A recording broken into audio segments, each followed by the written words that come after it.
Boom, boom, boom. Sweet tea, people. It's how to live your life. Well. Yeah. Top myself off there. Ba-na-na-na. Mmm.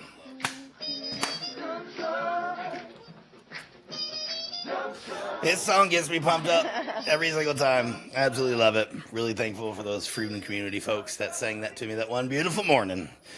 Hi, my name's Dump Truck, and you are listening to the I Speak Good podcast. Thank you so much for joining me here today. It is episode 8. 8 whole episodes. This is going to be 8 people that were willing to sit down with me for at least an hour. And today, that is going to be Mr. Trevor Bird, Mr. General Manager and owner of Durango Harley-Davidson, and also the Four Corners Motorcycle Rally, which I MC. And it's amazing. We'll be talking a lot about that later. But it's August right now, and that means it's Sturgis season, beginning of August every year, and I'm not there, which is like really kind of weird. I've been going there since 2009, and I've only missed a few of those, and this is one of them, and I'm really grateful to be able to be home, actually. It's nice to take a beat. It's a wild place out there at Sturgis. It's exactly what you think it is, and probably a little bit more. Unless you're boring, then it's less. There you go. But yeah, just getting to invest in where I am, work on a couple of things here. I'm going to be rebuilding the FXR and working on my 73 Econoline and just being home in Charlotte, North Carolina, which I love it here. So yeah, it's weird not being there, but it's by far not the end of the story. I am really lucky to be able to attend and or work probably around, I don't even know what this year was, 15 or so events. I probably should count that. And so even though I'm not going to Sturgis, after that is Four Corners Motorcycle Rally. And then there's Hot Bike Tour, Moto Beach Classic, Biketoberfest. So there's also the Stampede in Texas, which I don't even know if is public yet, but now you should be looking something up called the Stampede in Dallas, Texas. And so that'll kind of round out my year. Plenty to go, plenty to do.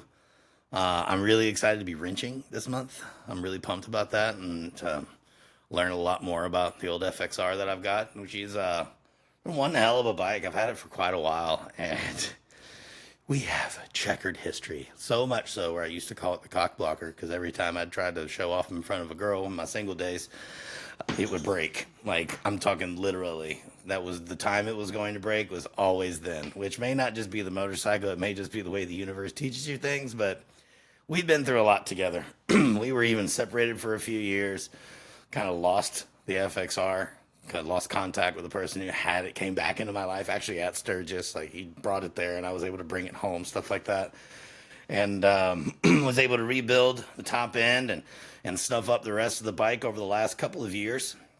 And now it's time to tear it apart and dress it up the way I've always dreamt of it being. It's kind of like a cruiser now. It almost looks like if an FXR wanted to be a dyno wide glide without the wide front end. That's kind of like what it is. Big sissy bar, made for miles, crush in and all that. It's got tall enough suspension in the rear, progressives all the way around, so she's ready. But it's not quite the performance bike that I want it to be. And by that, the motor's great. Got a crane roll cam in it. It gives me what I need. I can jam at 100 miles an hour as much as I want to. I may not get to 100 miles an hour as fast as some of the M8s and twin cams that I ride with, but I'll be there. We'll hang out. We'll party.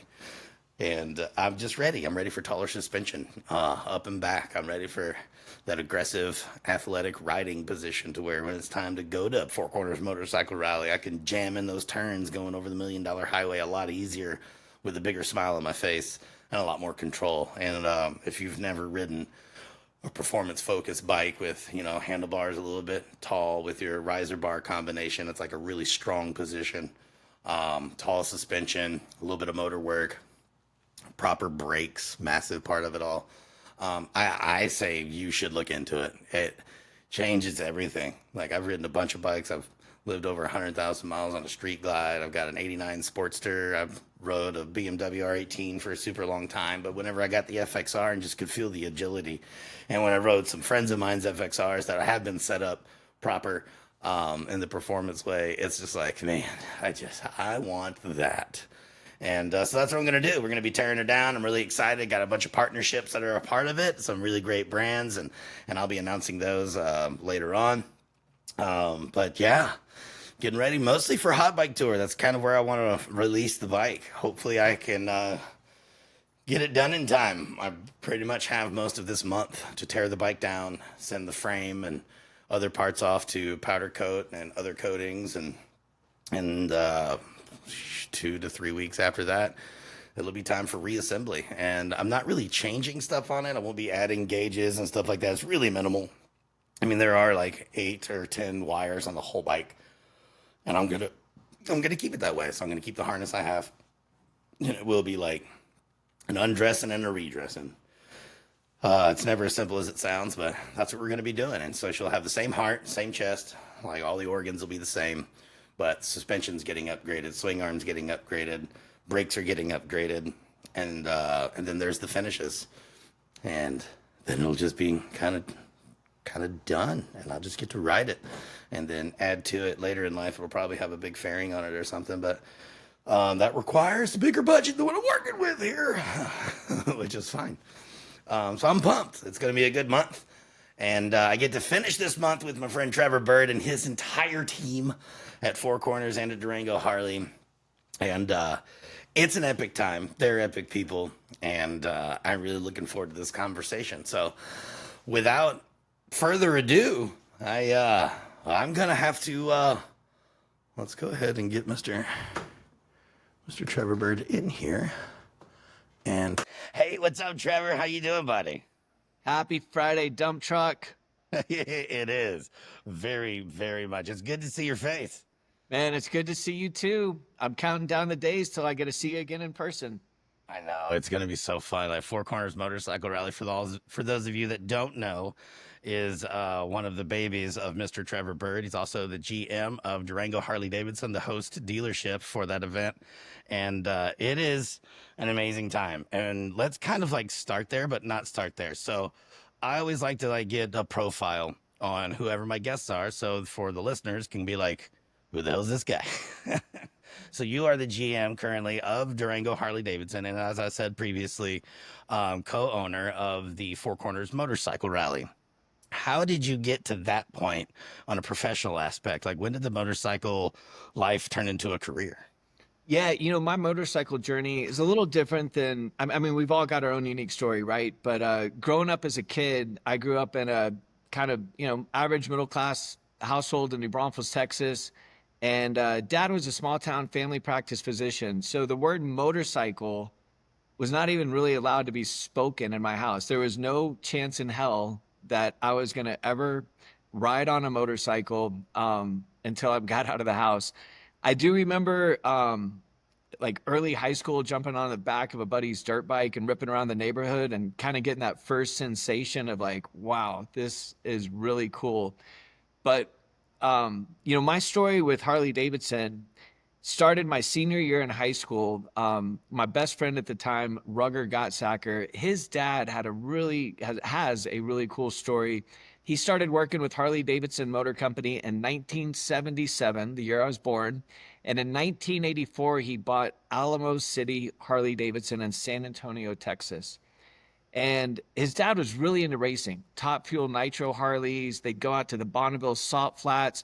Before performance baggers and King of the Baggers was even a thing, they were setting world land speed records with custom built turbo baggers. And he was spending a lot of money on racing. And so Rugger and I were in college together, our freshman year in college. And his dad said, guys, I'm spending all this money racing motorcycles. Why don't you go out and get me some sponsorship dollars and you can keep 20% of whatever you bring to the table? And we're like, yeah, that sounds pretty cool. Right. So we created our first LLC, Alamo City Promotions. And man, we went out there and we had some big success. We got M&M and Mars and the local Budweiser distributor and a couple other sponsors. And, we made, at the time, being 20, 21 years old, making $10,000, $20,000, we thought we had it all figured out. Um, you fast forward, I'm graduating college, and I remember sitting there kind of looking at, I wanted to go over to Europe and work in Europe for a minute. But I also Just to remember, be in Europe, just for a change. yeah, I did a little study abroad the summer between my junior and senior year, That's and cool. it just being over there kind of changed my perspective on everything, and I wanted more of that culture and just getting out of the U.S. for a minute. But I was writing down my options, and one of them was go back to San Antonio and keep working on motorsports marketing and sponsorship. But I went instead into software development of all Whoa, things. left turn. Left turn. Thought it was going to get me over to Europe. It Like, man, didn't. this guy's got hands. He just went. The career in corporate America doing software development was fun. I got to work in, Newport Beach, California, New York City, Washington, D.C., Chicago. So that was cool. Got to That is cool. travel. But in '01, some of your younger listeners might not, connect all the dots here, but there was a big .com burst. And um, I had just got promoted in our company, and my manager was like telling me they offered this bonus resignation program. So like if you voluntarily resigned, you got 6 months pay, benefits, and like a $5,000 bonus for resigning. And my boss at the time was like, "Hey, hang in there. Things are going to be fine. Don't resign."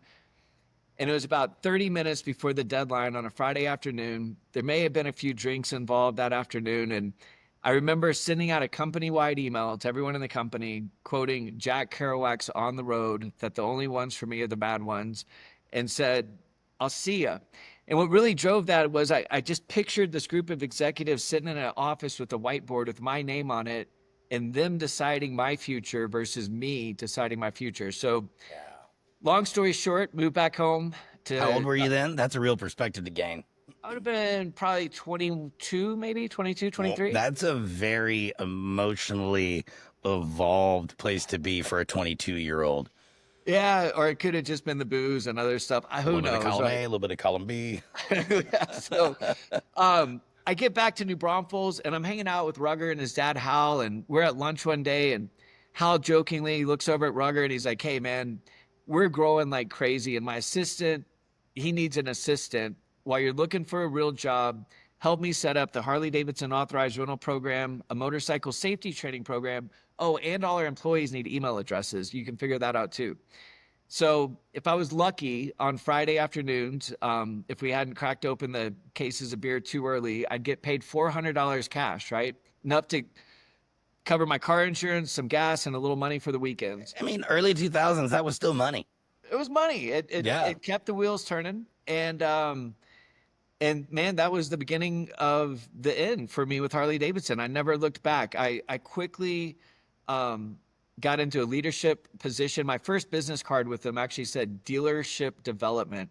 And it was pretty cool. From November of 2001 to 2006, we went from one store to four stores.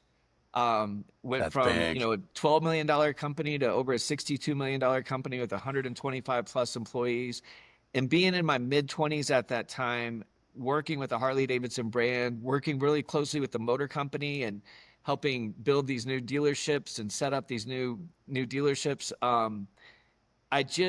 Right away, my first time at Alamo City Harley Davidson, even before I worked there, I realized there was something so special and so different about the motorcycle industry and culture.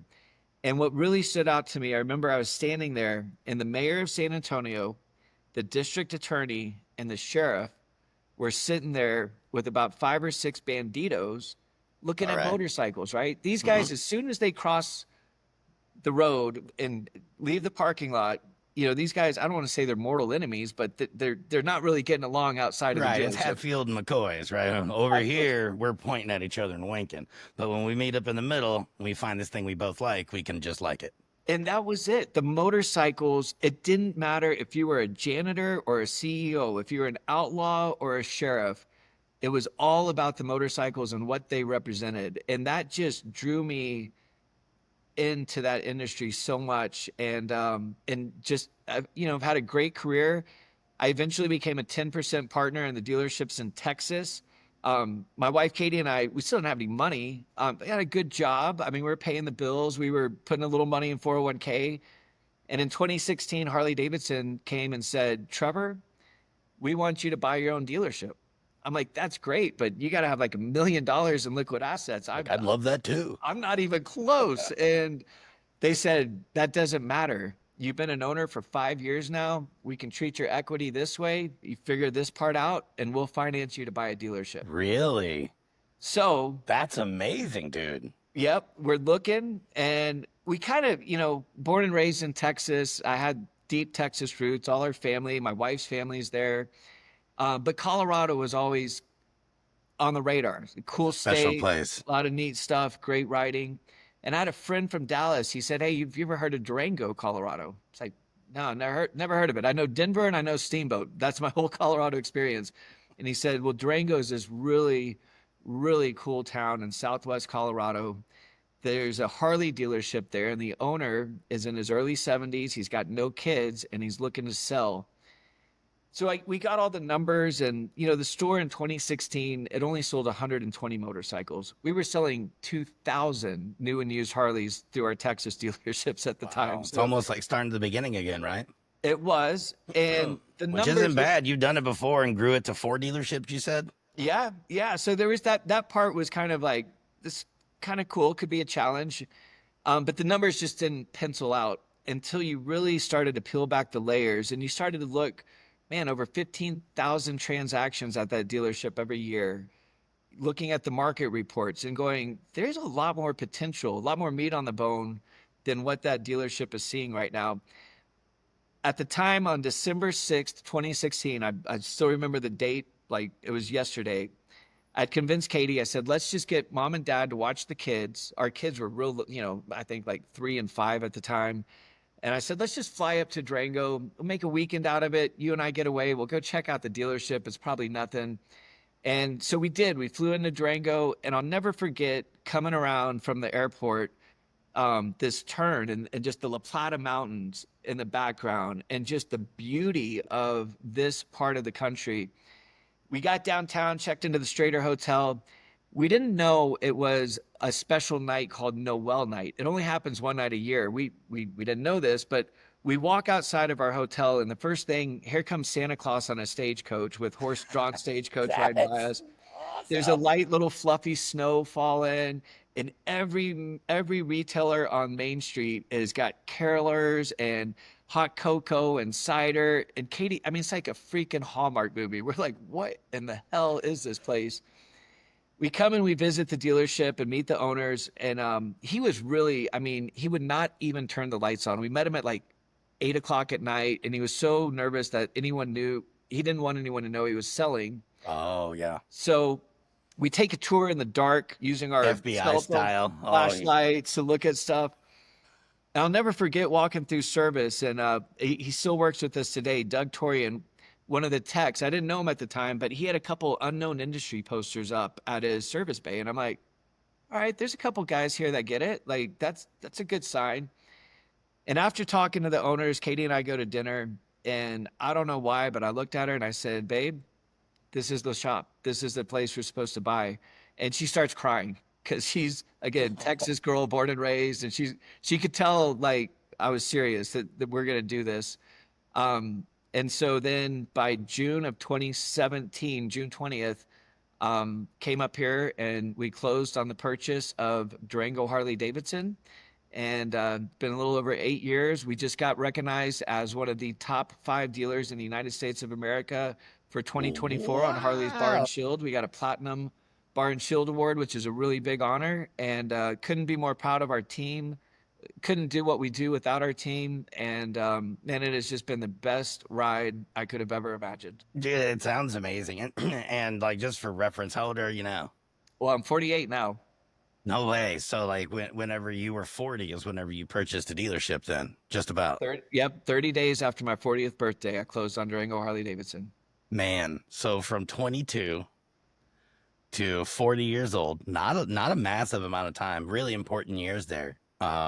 You were able to cut your teeth, work hard, work with other people, learn how to run and grow businesses, and then apply it to yourself. And if for those of you that are listening or watching or both, if you have not been to Durango Harley-Davidson, it is quite possibly the happiest dealership you will ever walk through. And that's not me helping with marketing. That is a fact. I have never walked into a place where, excuse me, where literally everyone was very happy to be there, and it was transparently so. Whether you're in the shop, whether you are talking to the sales desk, whether it's in the merch area, like accounting.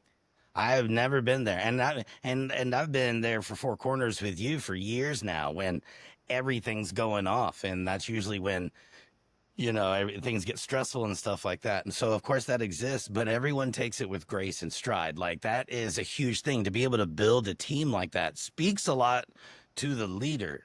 Whenever you look at that place and you just purchased it, you're 40 years old, barely, and you go, okay, where do I start to make this successful? Mm-hmm. Like, where do you start there? Personnel is somewhere on that list, because it's obviously been a priority with the way that you run now.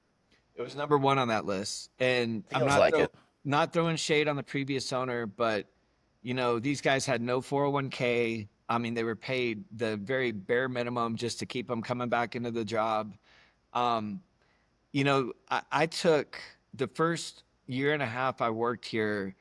I took about an 80% pay cut on what I was making in Texas, and I had enough. We had peanut butter and jelly sandwiches, ramen noodles, and Totino pizzas at home, and we made it work. I love those things still. But I do too. But where's my Crustable? The reason I did that was because it was so important to me to immediately show this staff that they deserve to be paid, gainfully employed with a livable wage. And Durango's not a cheap place to live, man. It's a little mountain tourist town. Yeah. And so I really made that first 18 months all about getting the current staff up to a compensation level that made sense for the jobs that they were doing. And I'm not trying to pat myself on the back, but as the leader, I really should come last, right? If I invest in my team. 100% agree with that, and it's rarely how it happens. But investing in my team, giving them the pay plans they deserve, giving them the resources, the inventory, the staffing that they need to do their jobs. That was priority number one. And it amazes me because, I've worked in several different industries, several different dealerships. I, with all the sincerity in my heart, can tell you that there's not an employee in this dealership that I don't truly enjoy getting to spend time with and hear about what's going on in their lives and what are they wanting to do in their careers. And I've never been in a workplace where everybody gets it. They understand our mission, they understand our values, they understand where they fit in, and they work so well together as a team, and they put our customers first. And it's no bullshit. It's not, they operate with full transparency. Every bike deal we do, every part we sell, every repair order we cash out, our customers know why every penny's on that document, what they're paying for. And it's just kind of created a snowball in a beautiful way. It's just really helped us become one of the top 5 dealers in the U.S. So how do you instill or get an entire team of how many employees? Right now we're about 30, maybe just over 30 full-time employees. That's a good number of people to be responsible for. Like, how do you get that doctrine that you have of the customer actually comes first, everything that you were looking for in potential hires, and then after the fact, like, what do you do to really try to, how have you made it to where all of your staff is a part of the same doctrine? Because what they all do believe in that. I've seen it.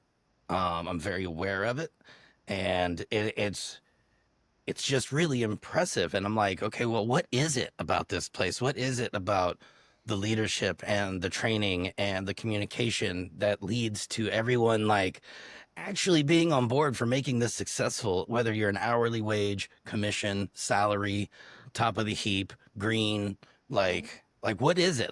There has to be a methodology there, because it is it's in every corner of that building. Yeah. And it's not just one ingredient, right? I think the first things that jump to mind, I'm not great at systems and processes. I'm just not that guy. I'm more of that kind of visionary, like this is where we want to go. But one thing I feel I've always been good at in my career is culture. And I think that does start at the top, that they know I truly care about them. I really do. I care about what's going on in their lives. Where are they at? How do Where you are they let them wanting to know? go in their career? And I really, I make time every day I'm at the shop. I just call them laps. I'll just go do a lap, right? And just go by the parts counter, spend 5, 10 minutes talking to each employee there, go back and talk to the techs, catch up with the sales team, catch up with the girls in merchandise. And I think them knowing that the person who signs their paycheck really gives a shit about not just are they doing their job well, but how is their life? We do a lot of leadership training, and the leadership training is not just how to be a good leader at your company. It's how are you living a balanced life, right? Like whether it's faith, what that means something So different it's to even everybody. outside the shop. So it's almost like Yeah, a simple lesson in life of leadership, not necessarily, you know, Durango 100%. HD focused. Yeah. Yeah, setting personal goals, right? I want to go hike a 14er before the end of the year. Might Cool. seem Which like a there are small goal to over some. 50 of those in Colorado. And that's a great goal to have because when you do one, you start like, okay, so where's the next one? um, and then just leading by example, right? Yeah. I we don't exist without our customers. My job is to make sure our team feels and understands that they're the most valued asset this company has. And if I sincerely can make them understand that, that from what I've seen spills over into the way they engage our customers, that our customers are their most important asset that they have. And so I really just think that between culture, Hello. leadership, leading by example, it all comes together. No mistakes here, buddy. I call Uh, everything out. I love it. You can Thought take it a was phone call if you need to. I don't care. Hell no. We're just putting it on do not disturb. Stop the disturbance. Um, so you mentioned a couple of times, like, you know, being um very not just interested but engaged on where people are in their careers. Is there anything that you have like physically done or facilitated to help people move forward in their careers, whether it be within the motorcycle world or otherwise? Do you have like any programs? Yeah. I wouldn't say any like formal programs, but I've had two marketing managers. They were both back in Texas that they wanted to go out and start their own agencies. And Cool. so being able to work with them and help them set up their first LLC. And one of them, when she got her agency set up, I signed up the dealerships in Texas to be her first client. And she's Wow. still going strong at it. So I think it's more just sharing my experiences. I've made a lot of mistakes over the Well, yeah. years. And I've always tried to learn from those mistakes, but if I can share some of that experience with someone who's trying to start their own business or go out on their own, we have a really young sales team right now. I have a 25-year-old sales manager and a 20-year-old assistant sales manager. They're both so freaking passionate about I was about motorcycles. to say, I bet they're on fire. They're on fire. The one thing I tell them though is because I love their passion, but is that you got to be patient. This stuff. Yeah, I started when I was 22, but it wasn't until I was 40 that I had the opportunity to buy my own shop. And honestly, it's taken about 8 years to feel like I'm finally starting to get my feet under me. Even just it, even buying an existing business, there's so much that you learn, and especially on this scale. I mean, we have more than almost quadrupled the volume of business and revenue that this company does from the time I bought it to where we are today. And so you learn a lot through that as well. But just sharing my experiences with them and giving them some encouragement and some hope, but also being real with them that this doesn't just happen overnight. I think one of the most important things I've learned in our industry is it's all about relationships. And you never know the guy that you're talking to today that 10 years from now could be the guy that might have a huge influence on saying yes or no if you're going to get to move to this next step. So It's I try to happened to tell me them that before. It has all the totally time. happened to me before. I'm like, wow, well, I'm really glad I was always nice to that person. Right. Yeah, you Yep. know. I mean, I mean, that's just the way it is. Like you get what you give, and Yes. as you go through, patience is such a big deal, and it's it's. I mean, even I could almost say now more than ever, with everything being so instant gratification all the time and whatnot. And people forget that that's not actually like how the non-digital world works. So if you're having to communicate or do anything without a device, patience is involved.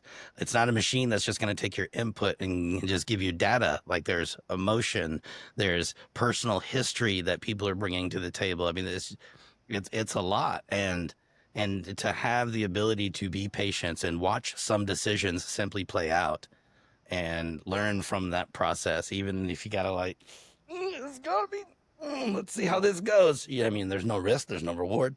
100%. Accept failure as a part of the process, not as a negative. Because every time, and if this doesn't happen for you, you might want to assess how you process failure. But every single time you have failure, there should be growth. Amen. There should be growth. Like, and that's, to me, that's the purpose. You don't get it that way. You ain't never seen a tough guy be tough without taking a punch to the face that hurt a lot.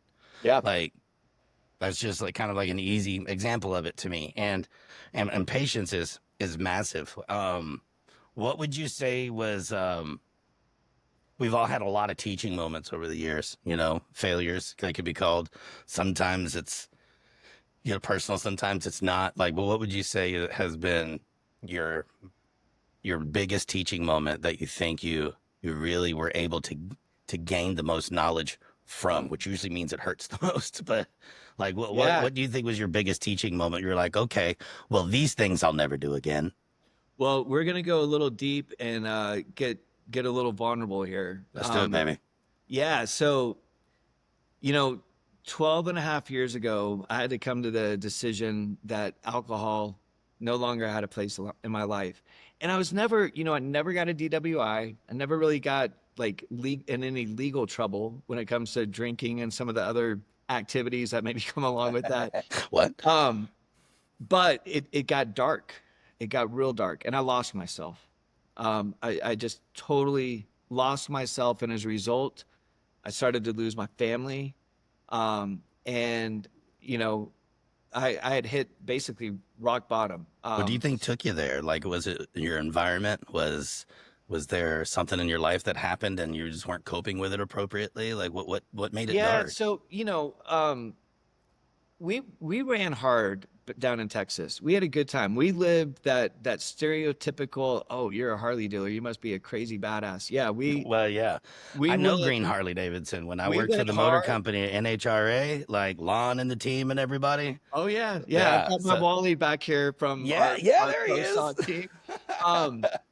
And it was just normal, right? I mean, I thought what we were doing was just normal. And it was normal because that'd been the environment I'd been in since I was 18, 19 years old with these guys and love them to death. But some people can roll like that and do just fine. And then other people like myself, at one point, you just become powerless over alcohol. You don't have control anymore. It's almost sad for me to say this, but there's learning and there's beauty in it. Is when my daughter was born, that to me was such an overwhelming moment to have this beautiful, perfect, precious little baby girl and go, holy shit, you're responsible for her life, her safety. Better get my act together. Well, that's what you would think, right? But that was the moment where things went dark. The first 2 years of her life were when the drinking and partying went from a really fun, social, we're all going out, we're having a great time, to getting home and opening the bottle and, you know, just until you black out. Sitting there, right? Yeah. What was your drink of choice, if you don't mind? Well, Jack Daniels and Coke, Jack and Coke. I still got a little Coca-Cola here, but no Jack. And Tito's vodka. Is that with raw sugar? Yeah, is that cane sugar? It's also the Mexican Coke. Does that come out of the Gulf of America or Gulf of Mexico? Who really knows the answer to these questions? Yeah, revolutionary new Coca-Cola, whatever. Yeah. So anyway, Jack and Coke. That was my drink of choice. I can derail anything, buddy. Yes. Like, where do we go? So yeah, so what do you think that was? Do you think it was just like yes, you had the awareness that wow, now I'm responsible for this. Is that what made things heavy? And is that what That you yeah, that made things heavy. And just I think that and at the time where I was in my career and some of the pressures and stuff we were dealing with at the dealership and I alcohol became my coping mechanism to just basically black out and not have to think it's about it either when I'm working or I'm drinking. Yep. Yep. And then finally got to a point where I realized, man, you can't do this anymore. And I'm not ashamed at all to say I did the whole AA thing, and I still do. I remember how humiliating and humbling it was walking into that first AA meeting. I mean, it was like, shit, are you really here? Like, is this where it's led you? But through that 12 and a half years later, looking back and not just what I've learned and the man that it's allowed me to become to really get to know myself. And I know this sounds cheesy and I know we're in the motorcycle industry, but like being able to accept and love yourself is, I think, one of the hardest things. I don't know if it's just for guys, if it's for all of us, but it doesn't come easy. It's not easy to look in the mirror and be okay with the person looking back at you. Yeah. Still struggle with it today. But it helped give me a lot more clarity. And I think most importantly, it's helped me share that with other people that have struggled with alcohol. In those first couple years, they were tough. They were really tough. And I was gonna ask like when it started to feel like it was helping. Like how long did that take? it took at least a couple years. And then, what really, I would say the last 3 to 4 years has been the first time I truly feel like I've been able to go out and meet up with you in Sturgis or meet up with you in Milwaukee or hang out at Four Corners. And I mean, shit, we'll hang out till 2 in the morning. We party all over the country together. That doesn't Absolutely. mean you got to be, howling at the moon with a bottle of Jack Daniels in your hand. You can just Yeah. be howling at the moon. Yeah, and I've been able to figure that out, and man, it has been so much fun these last few years of going. You can still enjoy life. You can still go to these great parties, these great concerts, these great rallies, and you can live as exciting of a life as everyone else there, and you don't have to have a drink in your hand to do it. So that was kind of my big, I guess, moment of realization of Well, yeah, I mean that's huge because, like, I've been a showman my entire professional career, and before then, amateur. As an amateur, I've just been that guy who's running through the house with nothing on but a sock and a smile because he felt like the party wasn't loud enough yet. And what do you want to do? It's part of who I am. But like, and you get to the point to where you feel obligated to be drinking to be present at these events. yeah, When what they are they're community events for people that want to have a good time. Period. So if you're one of those people, that room is for you. It doesn't feel like that sometimes because we're always comparing ourselves to the room. It's like, well, I want to fit in. It's like, well, just because we don't drink the same thing doesn't mean you don't fit in. And that's hard for ourselves to understand because everybody's doing shots and cheersing. It's communal. And that it doesn't, now with like modern culture with drinking, there's a lot of people that are very public, and I feel like there's been a much larger movement of sobriety within the motorcycle community in the last 10 years Yep. than my entire awareness of it, or even just my life as, being in punk rock and being in rockabilly worlds and bar scenes and stuff like that. There's more and more people that are finding other ways to exist in social settings without having to punish your body for it and your mind, because let's face it, it affects all of it and the people around you, especially when it's habitual, like as a person who, I don't necessarily struggle with it like at all these days because I've been partying professional for a living. So usually when the mic turns off, you can't find me. I'm gone. I'm headed to the hotel room. I've got to sleep. I've got 10 more hours of yelling to do tomorrow. I remember trying to keep you out late at Mama Tried this year, and you're like, I'm working tomorrow. I'll see you at the event. They keep inviting me. I'm going to make sure that stays that way. Yeah. And it's been really healthy for me, but then at the same time, like I do still struggle with wanting to be out at the party without having to be the party. And I'm a lot more chill now than I have been in the past, which I think just comes with time. And like even last year at Four Corners Motorcycle Rally, I was done with my day. It wasn't super late. There were people going out to party and hang out, and I wanted to, but I didn't want to drink. And I'm like, well, if I show up, everybody's going to be super nice and buy me drinks all night, which is awesome, Yeah. not mad, but I can't escape it. It's not possible. So I either got to find a pocket where people want to meet up somewhere else, or some people want to come back to the hotel and hang out. I'll hang out just as late. If I get in the mix, man, all bets are off. I'll be there the next day. Okay, like the microphone, and it'll be terrible. But it's like, getting comfortable with yourself in those social events without needing a so and so like reason to be there. Oh, I have a drink, so now I belong. It's like, no, you have a heart, you have kinship. Yeah. You belong.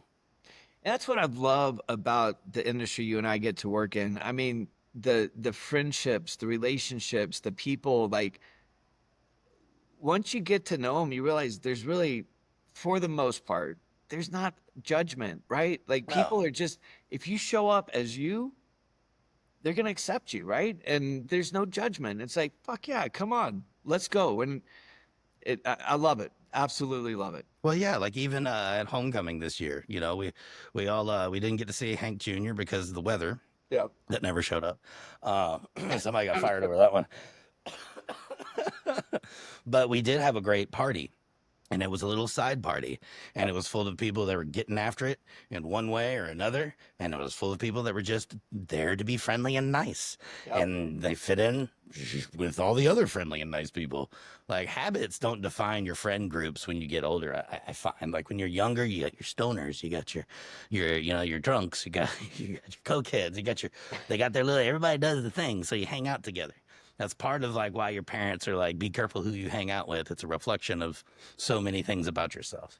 Yeah. And now I feel like being in the 40s, late 30s is when that kind of started to happen, to where, what defined me are the people that call me, the people that text me, not the ones that are there for the cheers and the hoorah and all that stuff. They're also there for that. But like, I don't know. I've also gotten more comfortable being just a person who wants to go out instead of, hey, Brooks here, wow, let's go. Like, I mean, no denying, there's still room for that. I was gonna say there's still a little bit of that with you. I mean, it was really easy to switch on. I'm having sweet tea, so. And I love doing that, but I also love being comfortable no matter where I go, and feeling like, this party is for everybody. You know me, like I'm an everybody lover.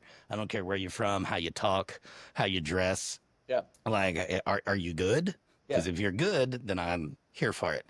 If you're not, none of those other things matter anyway. So that's right. Just keep walking or take notes and get better. I don't know. I've seen how you handle assholes too, dump truck. We've handled them together, sir. Yes, sir. Good. Tell that story. How did that? I don't even remember how that started. So I'll set the stage. We are at one of the most epic motorcycle shows or events at a show ever, which is the hill climb at Purgatory Ski Resort. We literally go there and just jack up all the rich people's front yard. It's the best thing ever. The bar sells out of booze. The vendors sell out of food. They do so much business that day. Yep. And it's a really beautiful day. We have a stage set out there. There's vendors. There's a few thousand people, like just all hiding in the lawn amongst the grass and the trees. And it's really sick. And we're up there. I'm doing some announcing. And then suddenly I hear that someone's stolen a trophy. Let's start there. Yeah, well, so I think I was actually on the track when the trophy, I remember hearing you from the stage. And didn't you jump off the stage and like chase you were already backstage. Okay. And there was a mix-up going on. I don't know what started it. Well, and I jumped off of stage to stop someone from punching you. Yeah. And the mix-up, I think it wasn't involved with me directly, but a friend of mine. I didn't think it was with you either. You were present. You were just handling business. And had a little beef a few months earlier with one of the spectators. I was there. He was a big, big burly dude, right? Yeah, he lifts weights and stuff. Girlfriend was she was packing too, and I turned around and he started swinging at our buddy Greg, and I jumped in, and I think I remember the wife hit me in the face at one point, but I just remember seeing you like Superman kind of flying off of this stage. And I think the guy had his hand basically like back It looked choreographed. It about felt to come and choreographed. connect right with me, and I just see dump truck give him this huge bear hug, and he just completely took him. Didn't. If this is the arm, I came through like this and I caught it so he couldn't follow through with his punch. Yeah. And then I just kept hugging and then walking for a minute. And then I think you and I were both back to back going, "Roar, roar, roar, roar, roar, roar, roar, roar, roar, roar, roar, roar, roar." And then it was like, jump back on stage. All right, that's over, folks. So next up to the lineup, we've got Sabine. Of course, Sabine. For those, though, if it's your first time, that's my fiance. She's freaking amazing. She was there and she was watching. Somebody goes, "Oh my goodness, I think there's a fight happening behind the stage." And she turned around, and the last thing she saw was me go, boom. She goes, "Oh, it'll be over in a minute." There is video somewhere out there of those moments. I think If my you can sister-in-law's find it, got I would love to All see right. it. And you can let me Adrian, know if I can put it in the show or not. Yeah, Adrian, if you're watching this, I'll put it out there. I'll try to get a copy because there is some video out there I've seen of that moment. It's pretty epic. And that's rare. That doesn't, for being an event, Four Corners, that brings together, anywhere between 15 to 25,000 people, it feels like now. And I don't know what the numbers are. I literally have no idea. About 15 plus, yeah. Yeah. There's very, very, very little drama. 8 years, Yeah. only twice. That the one story you told, and then there was a drunk guy that did a burnout in the parking lot here and threw burning leather all over our merch scrolls and all over the rally. Oh, I remember that. And, that ended the way it should. I'll just leave it at that. Yeah, it did. It had some people finish it up for us. It's sometimes you got to have some people clean up some other people's messes. But those are the only, in 8 years, 15,000 people a year, those are the only 2 times that, one drunk guy just being stupid, and that happens. And fortunately, no one got too hurt. Right. And then, Sometimes you just got to wake somebody up. What are you doing? It's like, hey, you're being that guy. Stop it. that's it. There's a bunch of boomers and Gen Xers around. We're not going to ask you if you're okay. We're going to slap you and tell you to pick yourself up off the ground and stop being a dick. I remember seeing that guy later Saturday night at the flat track races, and his buddies had sobered him up, and he came back to the races and was just fine. I got to enjoy the rest of the rally. It doesn't have to end your experience just because there was a big woo that happened. It's like, okay, like we were saying before, learn from your failures. Those were failure moments for some people. And I'm glad he learned from it and got to continue to experience the flat track race, because that is one of my favorite nights of the year, getting to announce the flat track at Four Corners Motorcycle Rally. It is such a good time, and it's evolved now. Now we've got Sons of Speed that are going to be out there on Sunday, and then backing it up a day, you've got flat track, and then before that, there's a rodeo. Yeah. Now, I missed the rodeo last year. I worked late, and then I was managing my voice, did the whole going to bed thing. And that was the night I really wanted to go out. But I just, for whatever reason, my middle block was there. It won. I stayed in. What is that like? Is it a traditional rodeo, or are we mixing horsepower with horsepower? Horsepower with horsepower. Is that how it was last year? Did I really miss it big time? Not really. Okay, So last year, I don't even care if you're lying. Thank you. Hear me out. We brought in a rodeo promoter that, she's really a livestock promoter, or livestock provider for rodeos. Great lady, right? Great lady. Was really excited to host her first rodeo.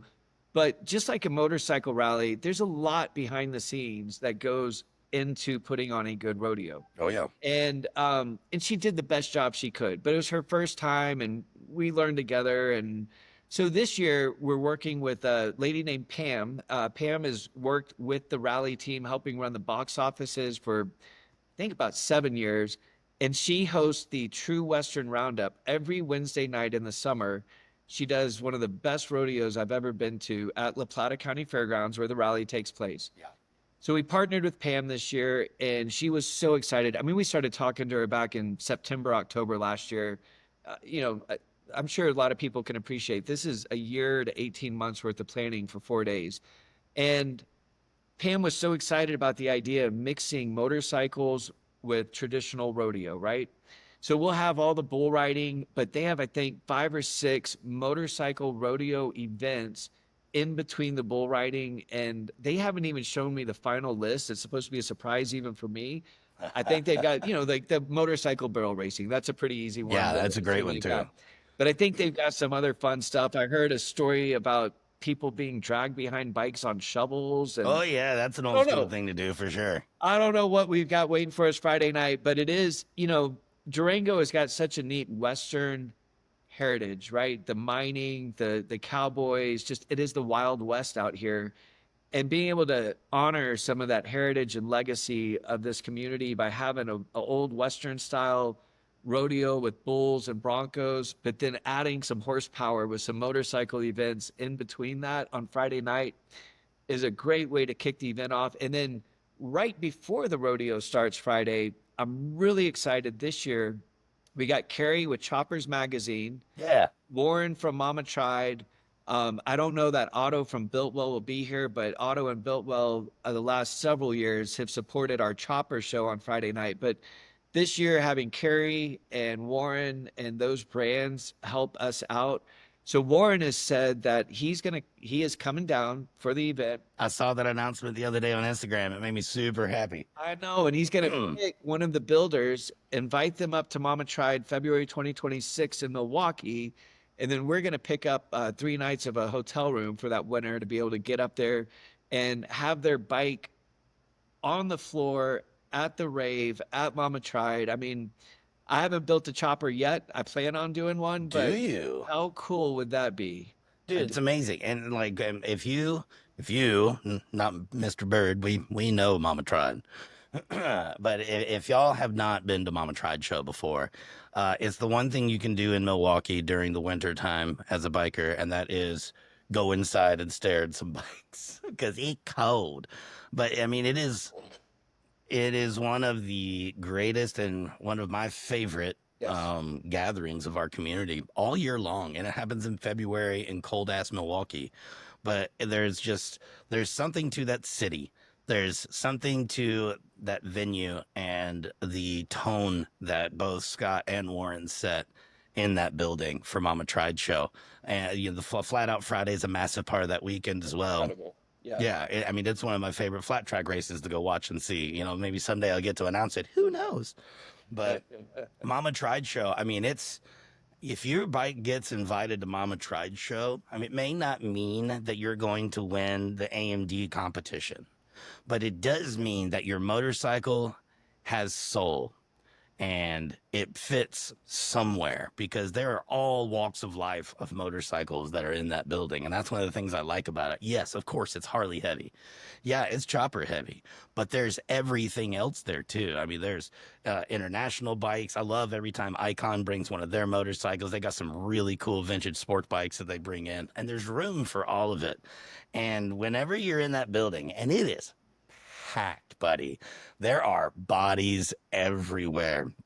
It is such a great show. If you're one of those people that are listening going, I've never been to any of these events, I go to my local stuff, that is one that is absolutely worth flying to go see.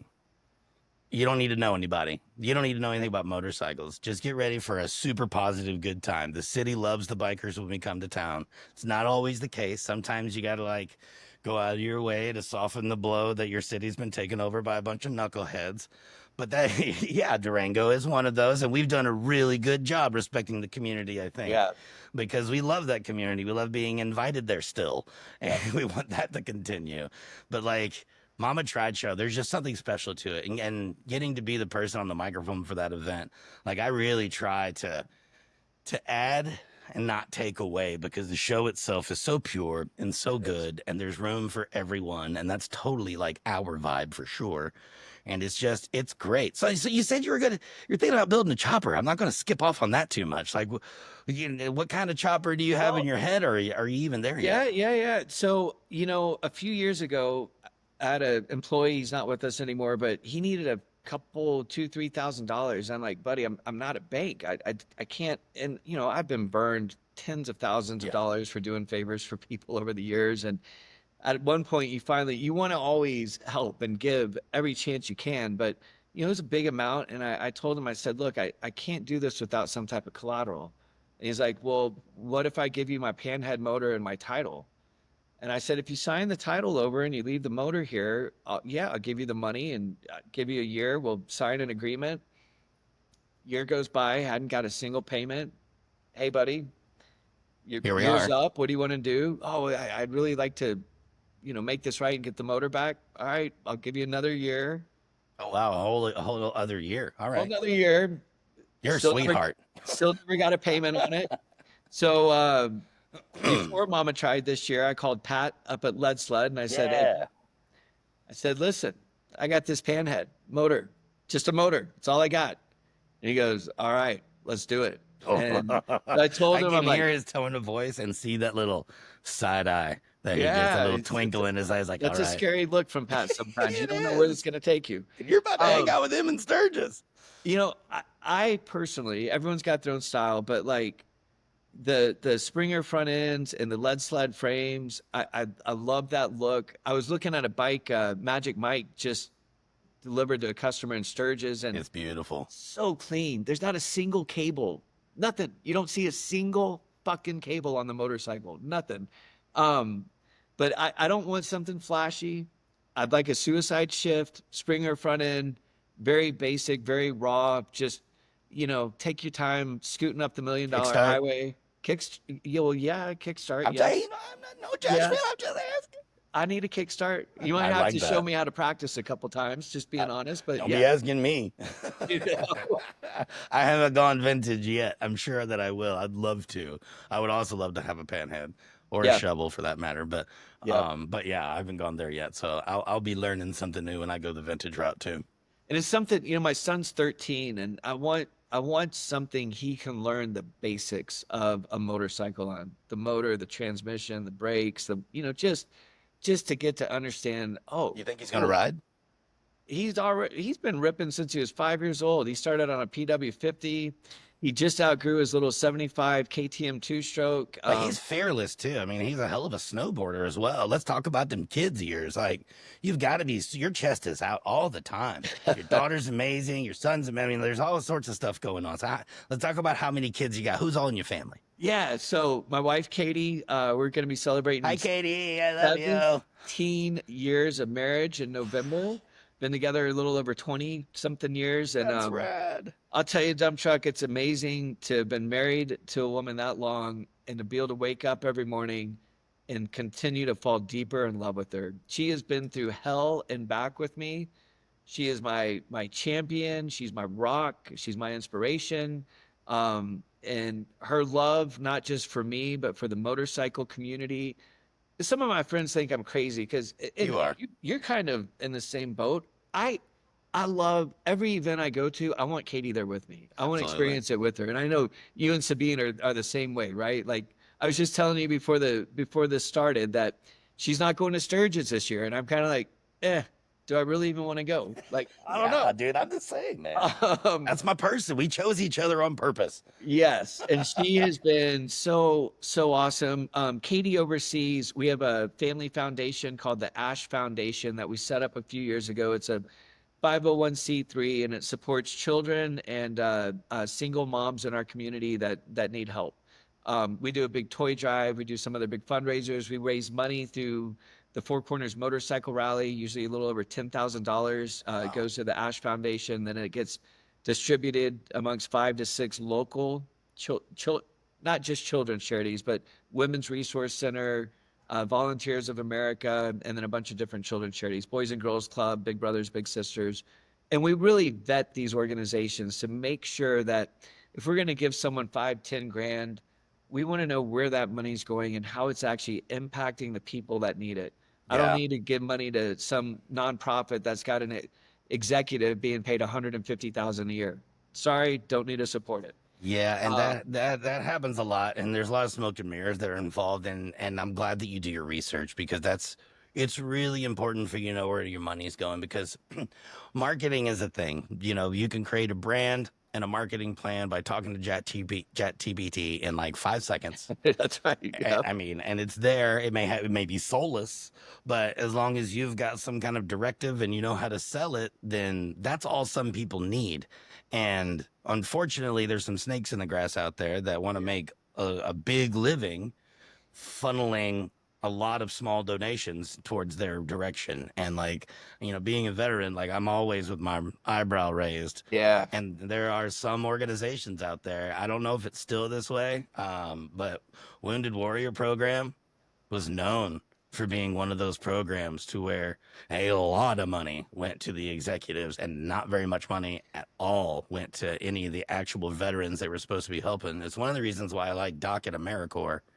Because, I mean, right now, he's not going to Sturgis. He's in Kerrville, Texas with his team of veterans, helping with the floods that just happened down there. Because that's what they do. Like, that's the point. Like, he is there to help, physically there to help, leading by example, And that's not on the news anymore. No. He's still down there because he knows they still need help. Even though all the media cameras and news cameras have left, he's still there helping. Same thing out here in North Carolina when everything came through Asheville and all the roads are done and like all that stuff. Like you can go up there now, there's still trucks and trees. So yeah, they're actively cleaning things up. Things are getting better, but every once in a while, big rain comes, the road washes out again. So I mean, like it's still not fixed, like not at all. I mean, Sabine and I rode to Nashville for an event.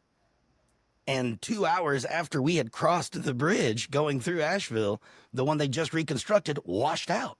Oh, God. Yeah. Wow. So, I mean, like, and there's no news on that. It's almost like it never happened. It doesn't exist. And it's a shame. Like, it's what happened in South Louisiana, which, of course, is near and dear to my heart. And with Katrina and all that, like, it stopped being in the news, like, pretty damn quick. I mean, and that was a literal war zone for a while. There's still some blue tarps and condemned houses all over town. Like, still. I want to go back to the Wounded Warrior Project real quick. So when I was in San Antonio for 10 years, I was a licensed boxing promoter with the state. And we brought the first professional mixed martial arts fights to San Antonio. Sick. And San Antonio is a big military town, right? Oh, we got Lackland Air Force Base, Randolph Air Force Base, all these. We have BAMC, the big medical hospital. And we made a decision that during our cage fights that we were going to donate 30 seats in the front row of one of the sections to local veterans. And so we partnered with the Wounded Warrior Project. And it's pretty cool. Like they didn't even want us to set up chairs because more than half these guys are coming in wheelchairs. But we would reserve this whole front row section for veterans for free to come and watch the event. And then we said, let's step this up. And we were selling, I don't know, 4,000 to 5,000 tickets to each one of these fights. And I said, why don't we start donating $1 from every ticket sale to Wounded Warrior Project? And when we did that, and I was giving them the check, I said, hey, I have one request, that this money stays here in San Antonio for our veterans up at BAMC that are going through whatever they're going through to get better. I want this money to stay here and serve the veterans here in our community. You know what they told me? What's that? Absolutely not. It's got to go up to New York, and New York will decide where and when the funds get distributed. So that was it for me with the Wounded Warrior Project. How long ago was that? That was wild. Oh, man, maybe like 2014, 2013. I think it's time. It's probably time to look back into that because it was a topic of conversation at one point amongst the veteran charity community that a lot of that was happening to where. It's really a misappropriation of funds. Like you have your local veterans, your local community, you're showing a local event. Why isn't it supporting local people in need, just like every other event, right? I mean, shop local, support local, shop small business, like all those things are part of the community. And if you're not even allowed to take some of your effort and put it back into your own community, then that's not super helpful. Like at all. You have no idea what that's going to be paid for. Like at all. So I guess I have a job. I guess I need to look into that now because I don't really just want to bring somebody's name up, throw it through the mud, and then be really wrong on how things go now. Things could have changed. It's been a while. Been a while. Oh, you know what? Let's see what this does. I don't ever do this during the show, but I hear we have this Google machine in our hand. Let's see. Wounded Warrior. What would it be? Distribution structure, maybe? Yeah, let's try that one. Let's see what it says. It says disrespect. No, distribution. Do.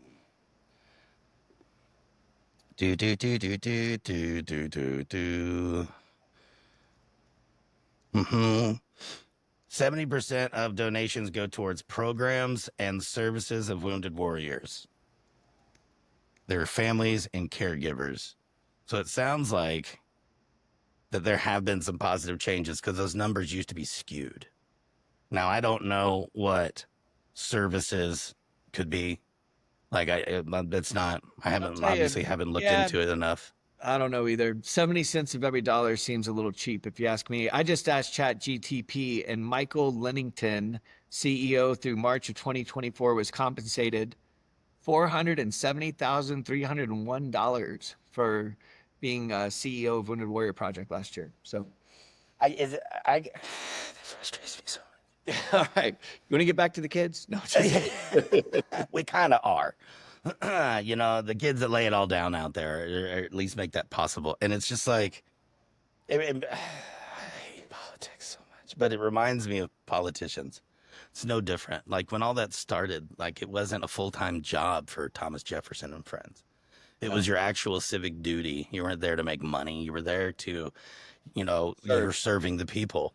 yeah. Not you. And like, finally, we've seen something recently that something might get signed into law saying that if you're going to be involved in that level of government, you're not allowed to dabble into investing on the stock market and stuff like that, which is way long overdue. Yep. But like, it's still not enough. And it just, you know, it upsets me to the point to where I want to go find the people that are doing well and promote them and talk about them. And you can bet one of those is going to be Doc at AmeriCorps. He is busy right now, but I'm coordinating with him to get him on the show and talk about what he does and the positive effect that he has on his community, because he, like myself, like, you know, we're counting pennies at the end of the month trying to make things happen because we're passionate about what we want to do. And that's what makes us happy. You know, we're not there. I'd love to make more money. That would be awesome. And I'll continue to progress in that world, but it's not what it's about. Like, it's a great, you know, fruit of your labor, but really the labor is the love. Like, I love this show. I love going to the events. I love living on the road that I do. Like, I love our community. I take a responsibility about being someone who has been mistaken for a leader in this community before. But it's important to me, you know, like when I see you're on stage, man, people are watching. Even if you're not on stage, people are watching, but I am. So like, that's a responsibility. When I grab the microphone, it's not the dump truck show. Like, I'm not the gift. This isn't a stand-up comedy show where you paid, you know, a ticket price to come hear me talk a lot. Like, not at all, actually. Maybe except for the flat track race. But like, cause that's pretty good. That's a fun night. Yeah. And sometimes I think I'm funny. We are bringing back the inflatable T-Rex race as one of the halftime shows, just so you know, this year. Yeah. God, would you just get serious for once, Trevor? No, absolutely not. We're here to have fun, man. That's it. How dare you? But it's like, you know, it is a responsibility. So like, as you go out there and you do things, just do them well, do them with integrity. People are watching. And if we want this whole world to get better, then we have to be the better. Like, it's not a new mantra, but it's always the most important, especially with the way things are going out. Like, we don't need more division. We need more people that are just simply going to do what they say they're going to do and do it, you know, out of love, everything, whatever it is. Like, there's got to be some of that in there, especially if you're like a chef or something like that. Because a chef with no love in their food, that's McDonald's. And that's not food. That's in museums for not molding. Yeah, plastic burgers. All right, that's what I was raised on. If I was good, that's where we got to go. But like, you know, that whole responsibility thing in our community and people watching like what we do, like, you know, we're sitting here talking about Wounded Warrior because we're watching what they do. You know, Doc at AmeriCorps, I keep bringing him up just because I got a soft spot for that guy, and like, he's really doing the work. It almost makes me feel a little guilty that I'm not there helping. But like, you know, when my local community was hurting, I did what I could to raise some funds and collect a bunch of supplies and take them out to Asheville. And our community was wildly effective. In an evening, before I went to bed, we raised over $2,500, I think it was. And I went and bought supplies, and I had to buy supplies at every place we went because everything was running out. I had went and dropped off my Black Series camper so some contractors could work in it while they were trying to repair the neighborhoods, and dropped that off. I did everything that I could do. Like, and it's like, I feel like if you're watching this and you're going, wow, there's more that I could do. It's like, it doesn't have to be complicated. You could go bring somebody some water. You could go collect the clothes out of your house that you don't wear anymore that are still nice. So someone who isn't having a really good time at it can go to Goodwill and buy something nice for a couple of bucks instead of for 100 because they ain't got that life. Yeah. Like, I purge my stuff all the time. I've got more cool t-shirts than I can wear, and I'm doing my best to get rid of them all of the time. But like, it's not just a t-shirt. It is to me. But to someone else, like, that's comfort. That's confidence. I don't have to be tattered. Like, there's lots of things that you can do to help. Like, lots. And then every time I see someone come into our community and suddenly, like, be on the stage of the motorcycle industry, I always am like, okay, who are you? And why are you suddenly a big deal? How long are you going to be here? Because this motorcycle world, we may do this at first, but at some point you have time to prove yourself, and it may spit you right back the hell out, and it tends to. If you're not authentic, I have seen them come and I've seen them go. Yeah. And as much as I love this industry and this community, you know, the egos and the pride, it seems at one point those guys usually filter themselves out. Or the industry does it for them sometimes. You've lived some of that. You not personally, but you've lived through some of that in your career. And yeah, I mean it's scary seeing how some of these people you know, come in here thinking I'm all that. And it's not about any one person. It's about the collective community. And what are you doing to contribute and make that collective community better and more fun? And you know that I don't know, it's not rocket science, I know that much. It feels like it is to some people sometimes, because it's really hard, it feels like, to get through the head that it doesn't have to be all this, you know. Sometimes it does, but like, not as an overall vibe. Like, you literally just have, I mean, you just have to do what you say you're gonna do. Like, and if it doesn't work out, just say what? That's a good place to start. Yeah, do what you say you're gonna do. And if it doesn't work out, just be honest and don't make excuses. Well, it's because of this, and it's because of that, and it's because of this. And it's like, well, those are for you to reflect on. Yeah. And this is something I didn't learn until much later in life. But these are for you. I had a lot of excuses at a point in my life, a lot of it. Didn't tell the truth a bunch. I was much younger than I am now. Yeah. But you know, it's adolescent stuff you grow out of. But like the excuses or the reasons, if you want to reframe it, make yourself feel better about sharing it. Oh, it's not an excuse, it's a reason. It's, you know, yeah, this or that, whatever. It's the same damn thing. Use those for yourself. Keep those to you and your therapist or the person that's your friend or your partner that you talk about these teaching moments that you should be growing from. And whenever you're communicating to the person that you have wronged or not satisfied what you said you were going to do, you know, I don't know how many times I've said this. You know, it's like, hey, man, I apologize. This may not be my fault, but it is my responsibility to get this done like I said I was going to get it done. And I simply didn't. And if you can give me more time, I would love to satisfy. And if that's not the case, I mean, you and I have had that conversation ourselves on doing voiceover before for some things. Like, I'll admit it publicly. I have no problem with that. I learned from that moment. Very much. And that hurt my feelings, not being able to deliver in a way that I promised to you and your team. And it's also stuff I love to do, but there was a different level of anxiety in my life and stuff. And that's for me to figure out.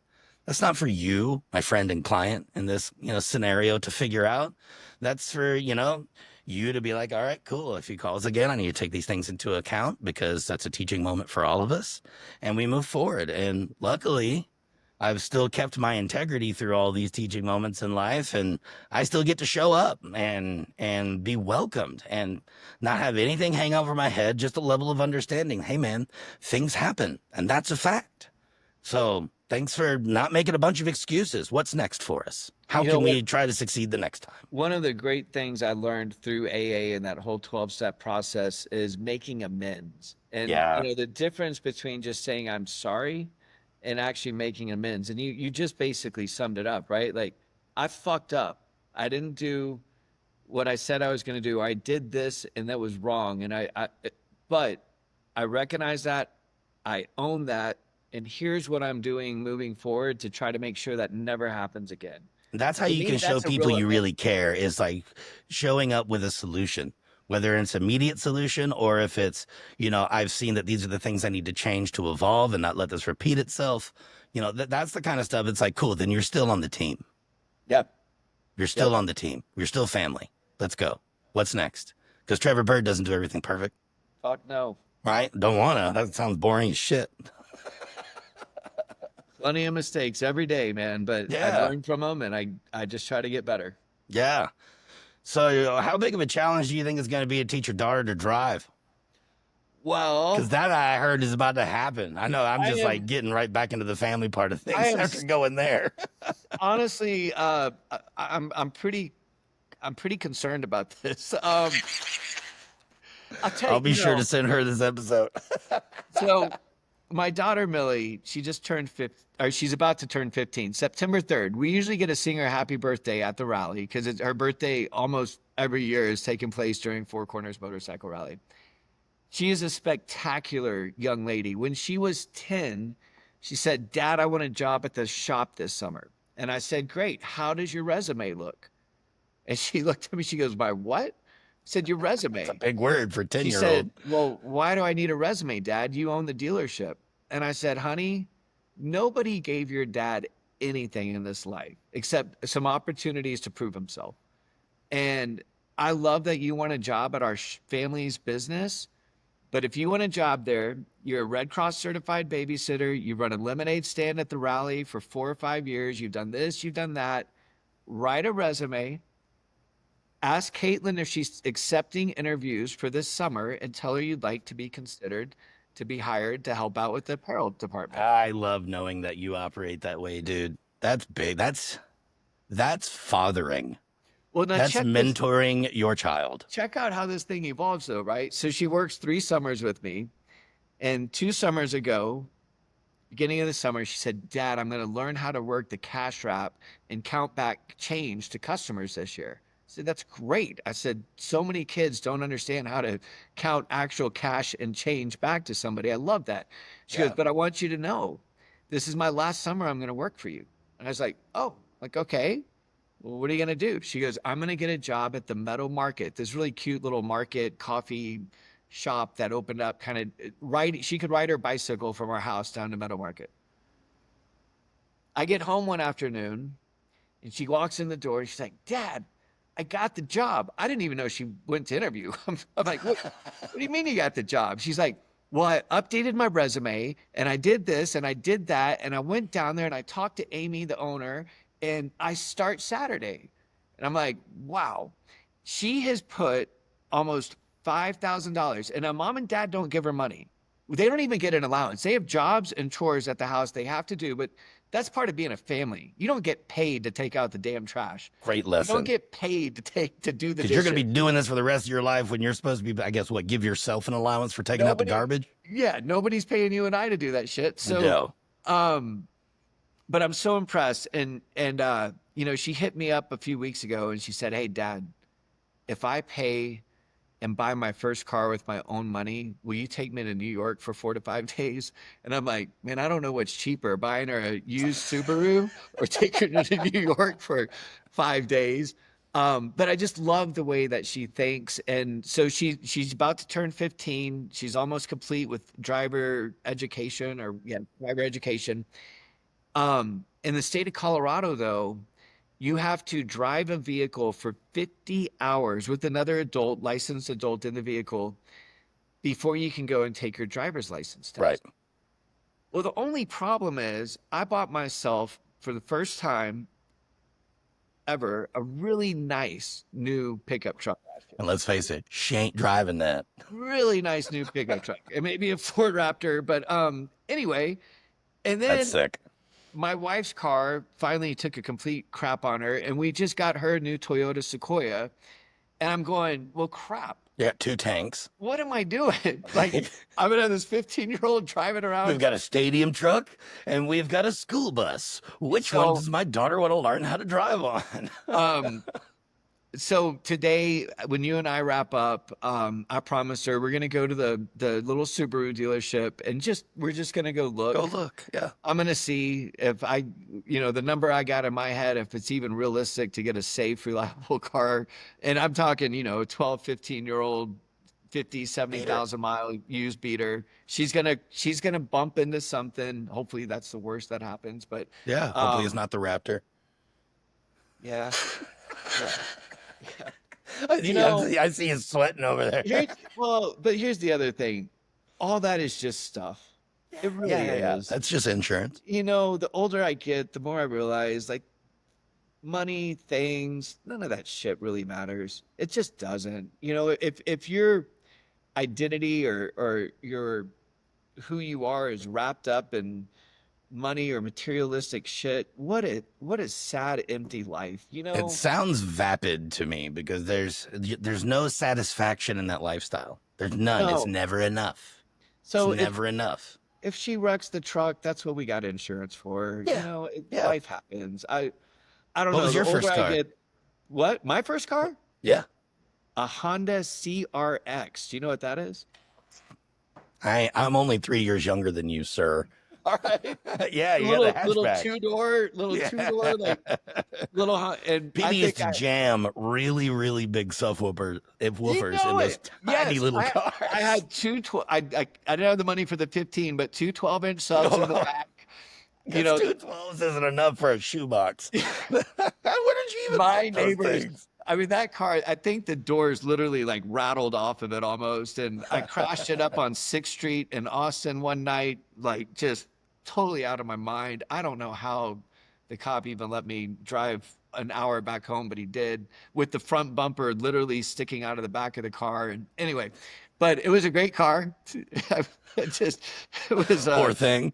it got me through high school And that's all it was she fine. needs, right?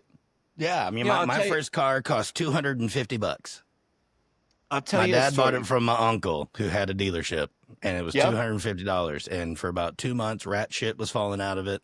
Yep. It had no suspension. It oscillated everywhere it went. The digital gauge did not exist. If you hit a bump, it popped into neutral, just like it was just like all these things, and I couldn't have been happier. Yeah, Like you had a car. I never bitched once. I loved it.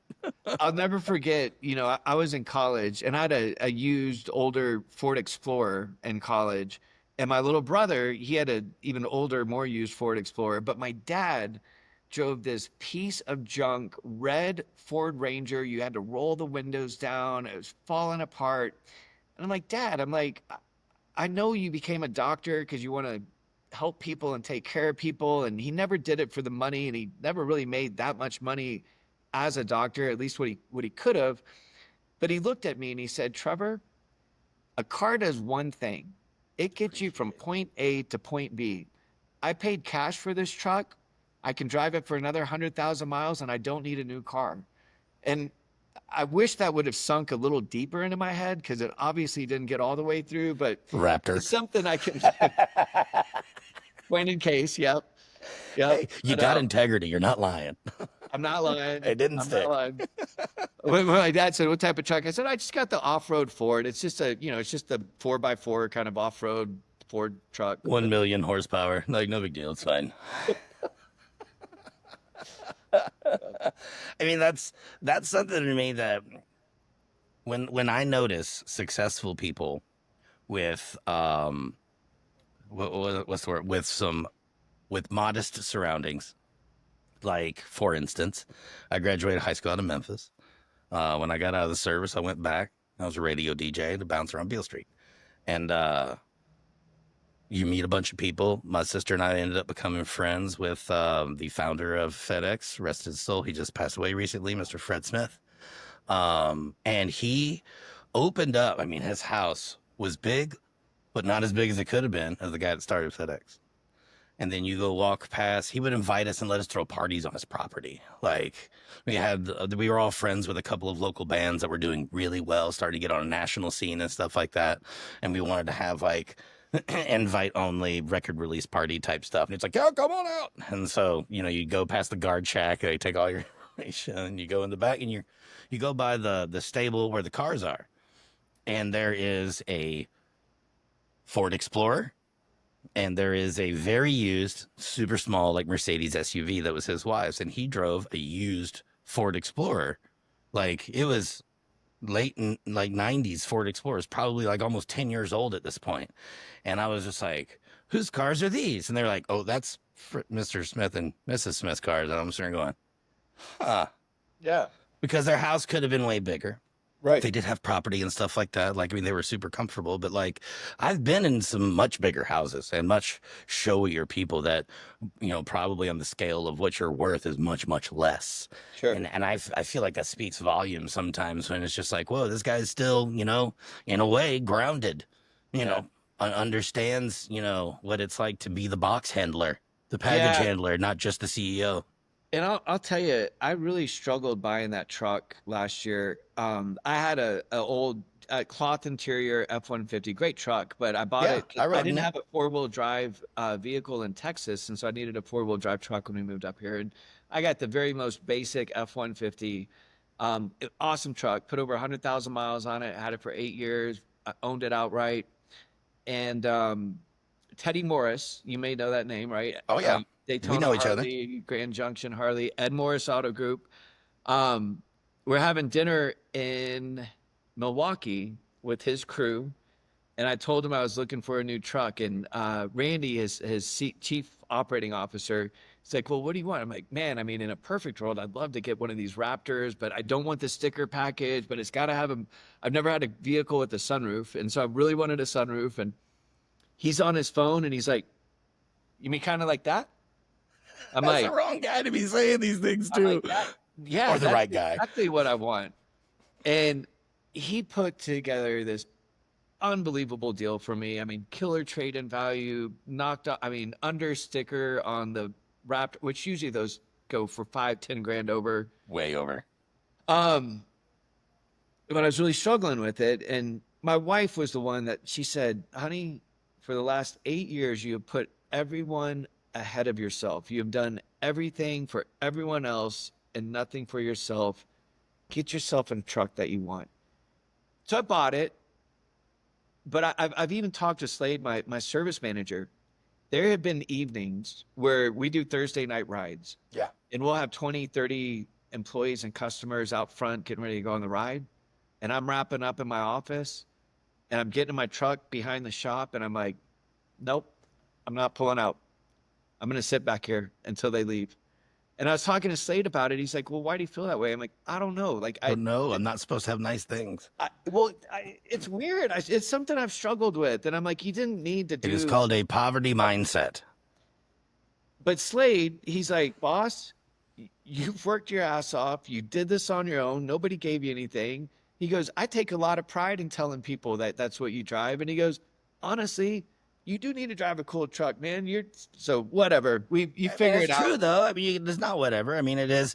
You know, success. You know, you want it to look successful, not showy, but successful. Like how you own a dealership, you own a rally. You're driving around a rust bucket, and now you're asking me for sponsorship money. I'm wondering where that money's where it's gonna go. It's like this guy doesn't. I think he barely got to work, and I'm supposed to give him X number of dollars for this and that and the other. Like, and it's not like you got to be flexing, but it's you've gotten to a point. You spent well over 20 years getting to this point. At the very least, you could do is get a truck payment. Yeah. I mean, that's part of it. Whenever I've got that F-250 that, you know, basically lived in for a few years because we had the camper situation, all that. I never, ever, my daily driver was a 73 Econoline that I still have and love.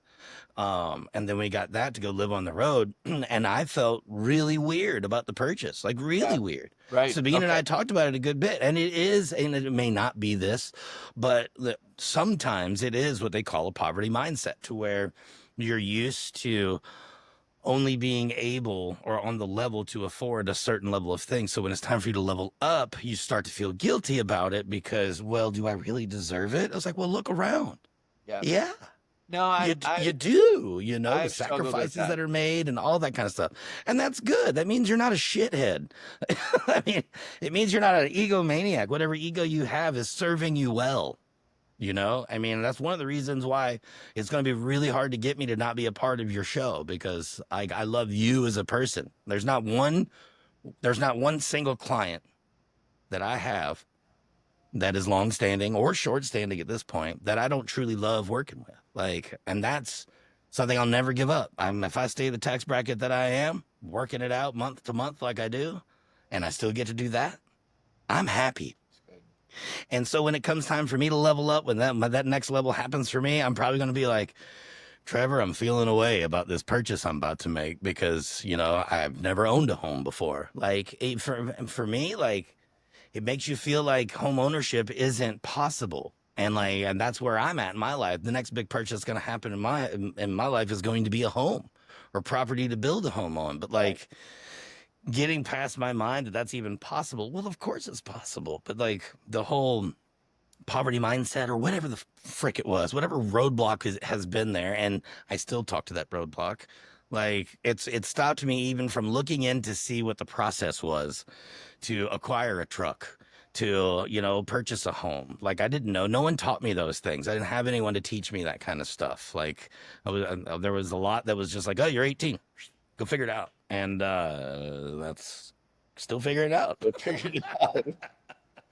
But, you know, I've got great people to call on for that. And like, I get a lot of great advice, but like, you know, we should take care of ourselves. We should do good things. And sometimes it's buying something. Sometimes it's having an experience. Sometimes it's just a steak.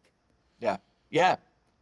You Man, I'll know, tell you about an experience. So we got well, you're on a podcast. I would hope that you'd be ready for that. I will. I'm gonna backtrack to the kids real quick. So Yeah, told you do it. about Millie. She's doing awesome. We're gonna go look at a car this afternoon. And then Reese, our little boy who just turned 13, been snowboarding since he was 5. Dude, he's an actual champion. Yeah, competes nationally, placed, you know, top 4 in, I don't know if it's giant slalom or slalom, but yeah, he goes all across the state and New Mexico and other states and competes in the USA SA Nationals every year. He rides for the Never Summer Groms team. Great brand. Kid is awesome brand. Both Killer my boys brand. are Never Local, Summers. Colorado, small business, not Made in the selling out. United States of America, Yep. not Dubai or China or whatever. Yep. Never Summer. If you don't know who they are and you want to get into snowboarding, that's a great brand just to live with. Yep, 100%. And such a cool team, man. Those guys, when he was like 10 or 11, we did, I'm going to go off script for just a second. We did an event, I think it was like March. We had got dumped on with snow. So much snow you could walk from the parking lot up to the roof of the building on the snow. There's that much.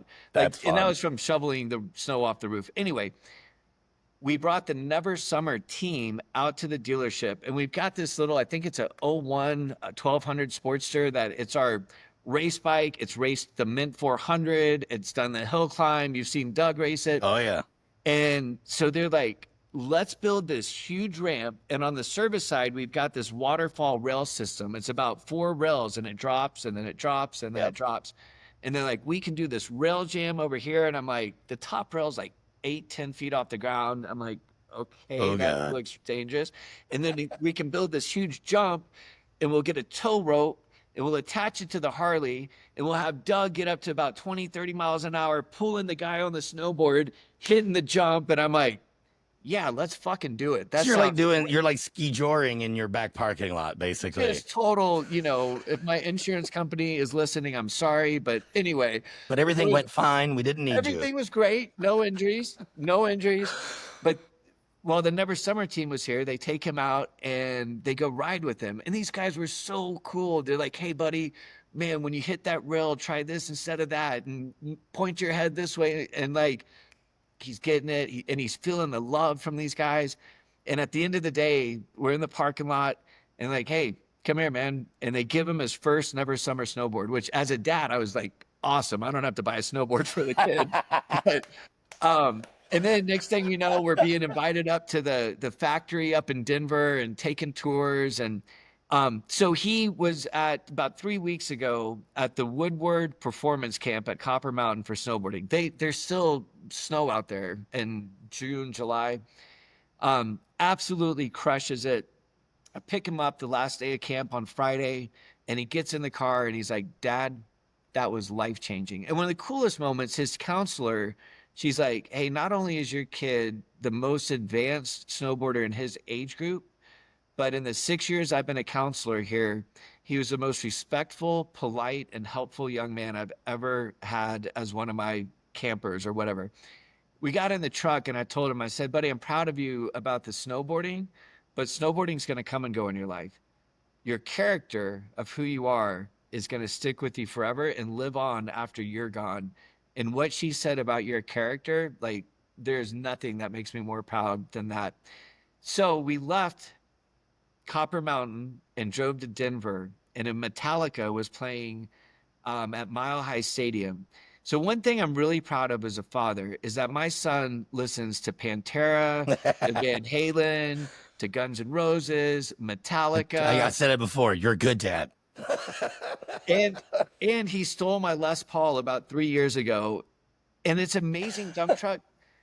I love that that's a good thing. It is a good thing because I wasn't playing it enough. But through YouTube, he has taught him. He's a little shredder. No way. He's playing Master of Puppets. He's learning Van Halen songs, and he learning loves the national anthem. Oh, I'll tell him. I know a sister of his that probably could be a great duet together. And this will be the last year that she's gonna do the national anthem. But anyway, that's yeah, cool. I think so. I've never really been a contest guy, right? I've never won any contests, so I don't enter them. But I joined the Metallica. Well, now we know why you've never won them. Well, there you go. I had joined the Metallica fan club because you could get like early access to buying these tickets. And we bought these tickets like 10 months before the concert. Yeah. And some guy posts like, hey, if you're going to the Denver show and you're part of the 5th member group or whatever, the contest just went live. So I get on my web browser and it somehow remembers my login to the Metallica fan club. I'm like, oh, it's like enter the contest for the Snake Pit. So, it's a round stage. Yep. And then it's like a donut hole in the center where about 300 people get to go inside the stage to watch the show. I had bought us decent tickets. We were like 9 rows up, but it's at Mile High Stadium. I mean, it's a big place. Right? Yeah. So even 9 rows up, you're still 50 yards from the stage. Yeah.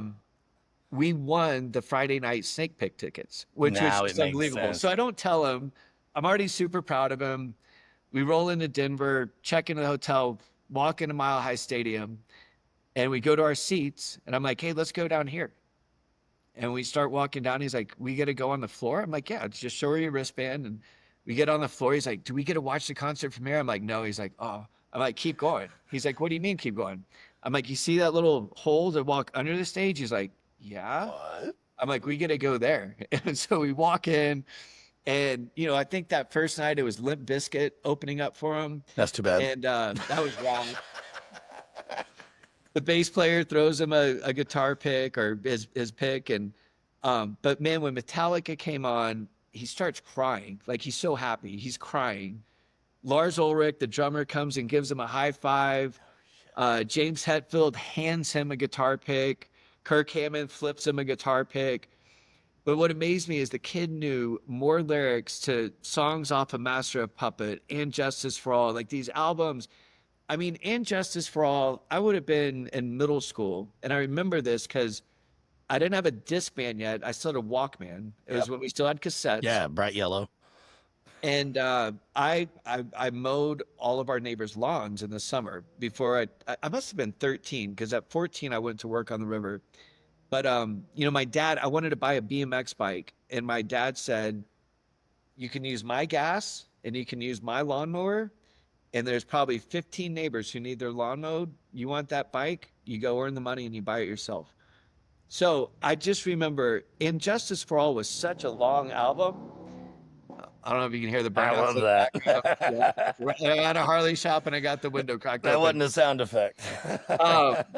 That's a Harley-Davidson right there, boy. Howdy, I tell you what. But just for days and days, I would just listen to And Justice for All, pushing this lawnmower, angry at the world, 13-year-old teenager, sweating my ass off in Texas in July and August.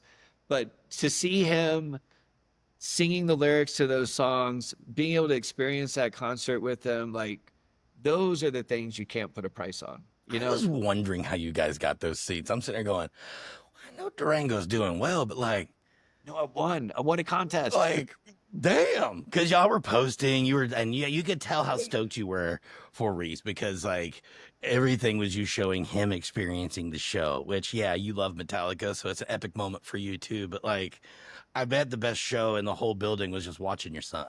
Without a doubt, man, it was. And, you know, of course, I went and downloaded, they've got the live stream or whatever you can download now. And they were out of town in Texas for about 2 weeks. And man, I would just sit there and listen to some of those songs and like Ride the Lightning. Like, I just remember looking over at him and he's like, bum, bum, bum, bum, bum. And I'm just like, God, for 13 years old to see the excitement in that kid. And, yeah, anyway, great Text time. me some of those. Text me some of those videos that I you will. wouldn't There's a mind me lot of sharing. them. I can Yeah, see. yeah, just like one. One will suffice. I'll put it in a little bubble above your head while we're talking about it. Okay, you got it. That's really, really cool. So, like, you've got a great marriage. You've got great kids. You have taken a great dealership and made it a fantastic one. You know, in a very short period of time, really, on what it takes to do something like that. And Four Corners Motorcycle Rally has, you know, gotten new life and has also shown lots of growth. And I think it's going to continue to do so. That's a lot of like really big, great things going on. And you're only 48. So what's next? Yeah. You know, something I know you got ideas. well, I do, right? And I've watched a lot of friends that have grown in the dealer network, the Harley-Davidson dealer network with me over the last 15 years. And some of these guys have done great, right? They've got 4, 5 dealerships now. But man, the market changed a lot since 2021, 2022. For sure. And some of these guys are really struggling. I mean, they put just like us. We've got everything we've got on the line. And I know people like, oh, you own a Harley shop. God, you must be whatever. Well, if you saw how much debt I still have with my bank, like Sure. it's Yeah. not that pretty. I didn't write a check for it. No, absolutely not. I'm writing checks every month to try to pay it off. And I've got about 20 years left. So there was a point where I thought I wanted to be one of those guys. I want to go buy another 2 or 3 dealerships and and I don't know what's happened the last 6 months or so. This year for us as a dealership and being such a tight-knit family here at the shop, we've been through a lot of loss, a lot. We lost our service manager, Dusty, on March 1st. Really just tragic That's a big motorcycle one. accident. This is his daughter's shirt. Yeah, really? That's why I wore it today. Bailey? Yeah. Yeah. No kidding. Yeah. She designed that. I got it. His picture. He's looking right over my left shoulder up there. He was a great guy. Amazing guy. Rest one in of the peace, buddy. one of the purest, and he would have been probably, you know, at that time next up for a general manager. I had a GM the day after Dusty's funeral. That GM, let's just say things didn't end well. Yeah. He walked off the job. And then we've had a lot of other just real hard things hit us this year, but we've kept our head up, or in some cases we put our head down and just plowed straight through that shit. Yeah. Sometimes the only way is through. What it's made me realize is I feel like the luckiest kid in the fucking world. I get to wake up next to a woman I love. I got 2 incredible kids that love their dad, and I'm trying to be as good of an example for them as I can. I have this unbelievable team at Durango Harley-Davidson that's like an extended family. And then I've got, you know, you're saying how Four Corners has grown. I mean, we have 5 year-round employees with the rally that work. We have a director of sponsorship, merchandise, marketing, operations, and production. 5 people. And one of the best teams is, I mean, between the dealership team and the rally team, I don't know why I got so lucky to be surrounded by such amazing, talented, passionate people that care so much. And right now, I just want to focus on what I've got. I don't need more. I don't. I love where we're at. And if I can keep this dealership going the direction it is and allow the people that work here to continue to grow professionally, financially, personally, do the same thing with the rally team, and help my kids grow. And my kids have been one of the biggest deciding factors in making that decision is that my daughter starts high school in a matter of weeks, which is just kind of mind blowing. She was That's 6 years old when we moved crazy. here, and she's getting ready to go into high school. I've got 4 years, if I'm lucky, right? 4 years that she's still under my roof. And I don't want to miss that. Yeah. You know, I love my dad. He's a great, great father. But growing up as a kid, his career and providing for his family, as most dads do, we never got to throw a baseball together. I never learned how to throw a football. Yeah. I didn't get to go to a Metallica concert with him. And again, I love my dad. Yeah. He provided for my brother, my mom, and I. He showed me what unconditional love is. My mom had a really bad muscular degenerative disease that by the time I was in college, she was pretty much incapable of doing anything on her own, whether it's eating, uh, taking a shower, bathroom activity. He went from being a husband to a caregiver, but he showed me what real unconditional love is when That's it comes huge. to loving your spouse. Um, but right now, I want to be present with my kids, man. I want to be present with my team. I don't want to be worrying about, oh, I got to go to the dealership in Texas this week, and now I got to go up to Wyoming next week and check in on them. And oh, so and so over here just embezzled $30,000 from you, and so over here stole the like. Nah, I'm It's a good. lot. Yeah, I'm it's a good. lot. Have you? And that's massive. This is like, my dad did everything that he could to make sure we had roof over our head, clothes on our backs, food on the table, like from a 2-bedroom house with a family of 4 and 2 dogs in the swamps of Louisiana, Yep. to the point to where I literally lived and slept. I didn't know I was so young. We were so poor. We went back to Mississippi where I was born and went and stayed with my mom's mom, Nana. And I slept on an army cot underneath her clothes in her closet, Yeah. above her shoes. And I thought it was the greatest thing ever. Yeah. And he never stopped. He was a roughneck. He plugged away. Like, he worked. He was man's man. Like, we're going to get out there and make it. And then, as he continued to do well, like, we never got rich or anything like that, but his way of loving his family was providing. And I also didn't learn a lot of the things that some people learn through their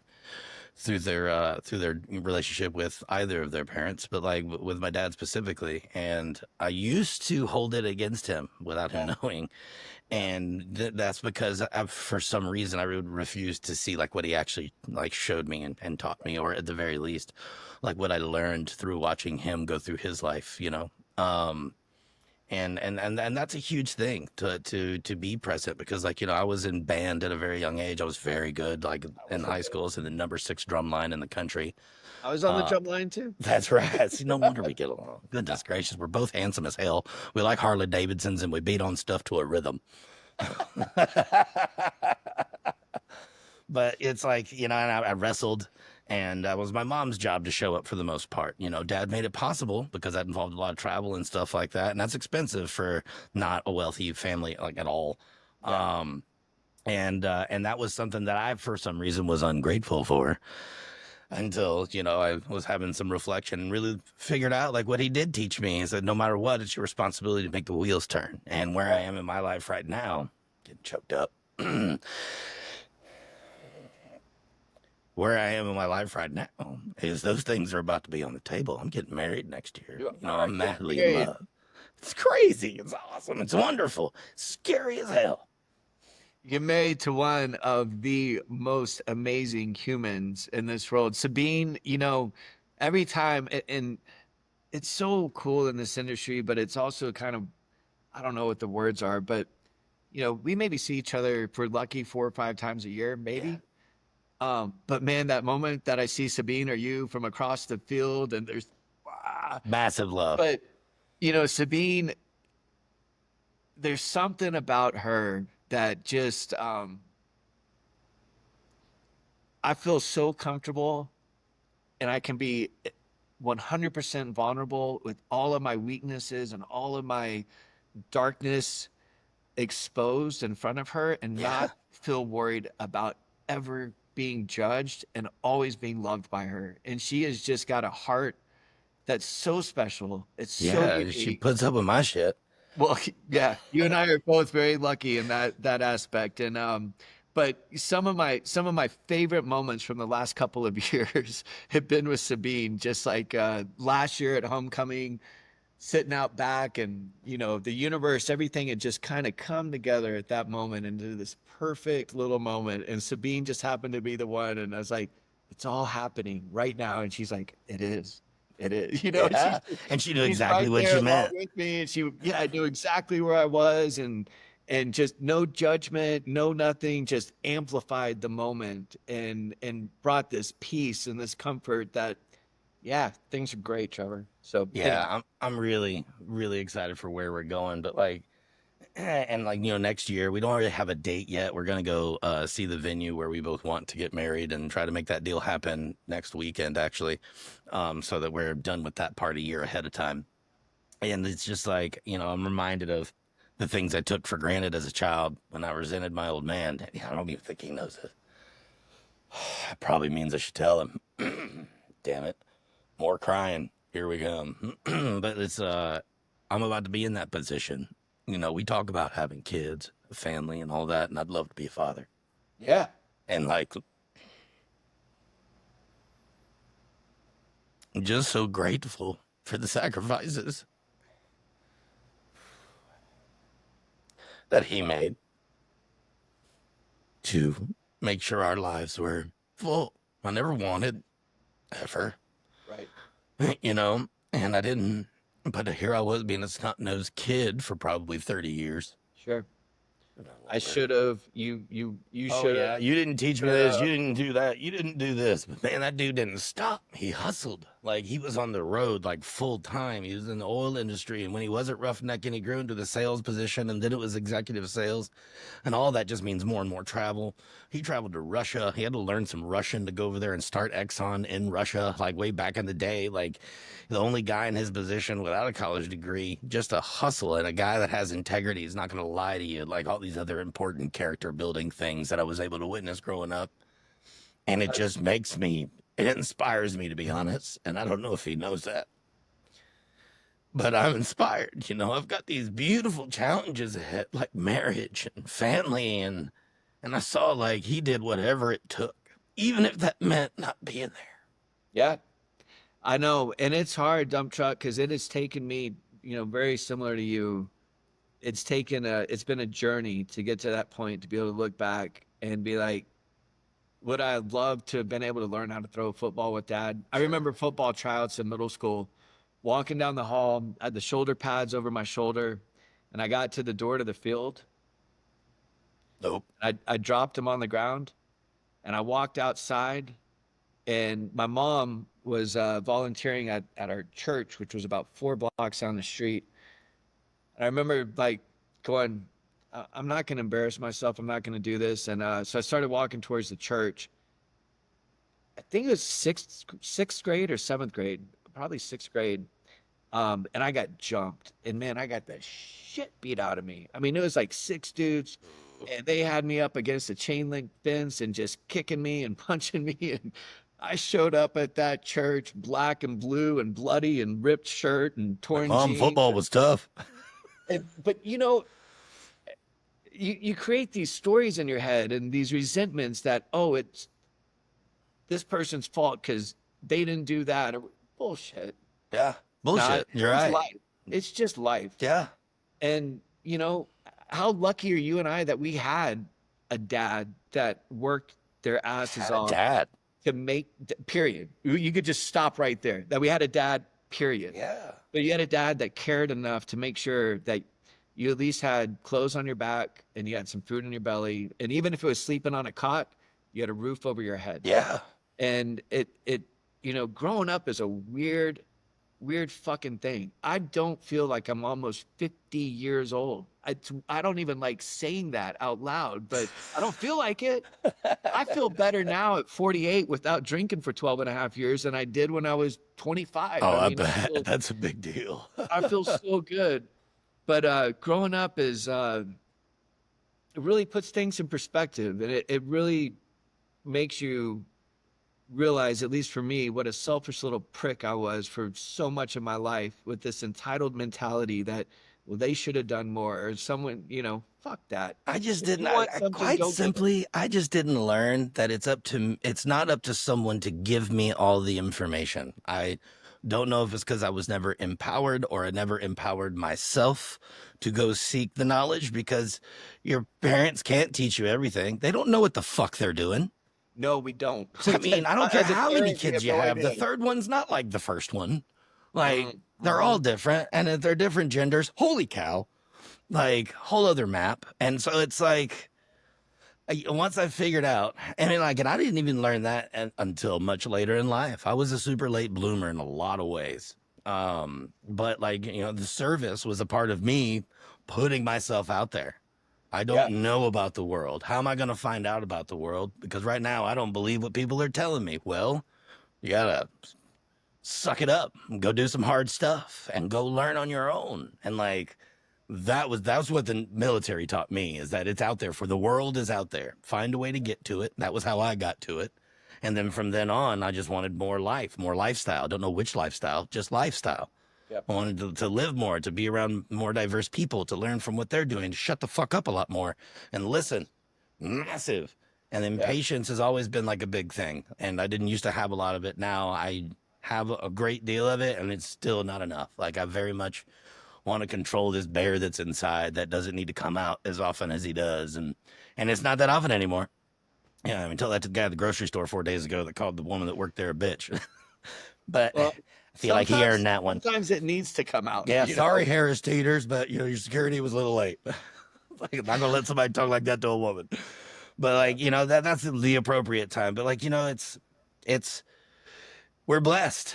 We're blessed to have had the experience we have with our folks, and that led to the experiences that we want for ourselves. Whether it's, I don't know this, let me go learn, or you taking the work ethic or the example that they gave you by and applying it to your life later on. Like, we're really lucky. You and I both are very fortunate. We've lived in this industry for a long time. I've been in it since 2009.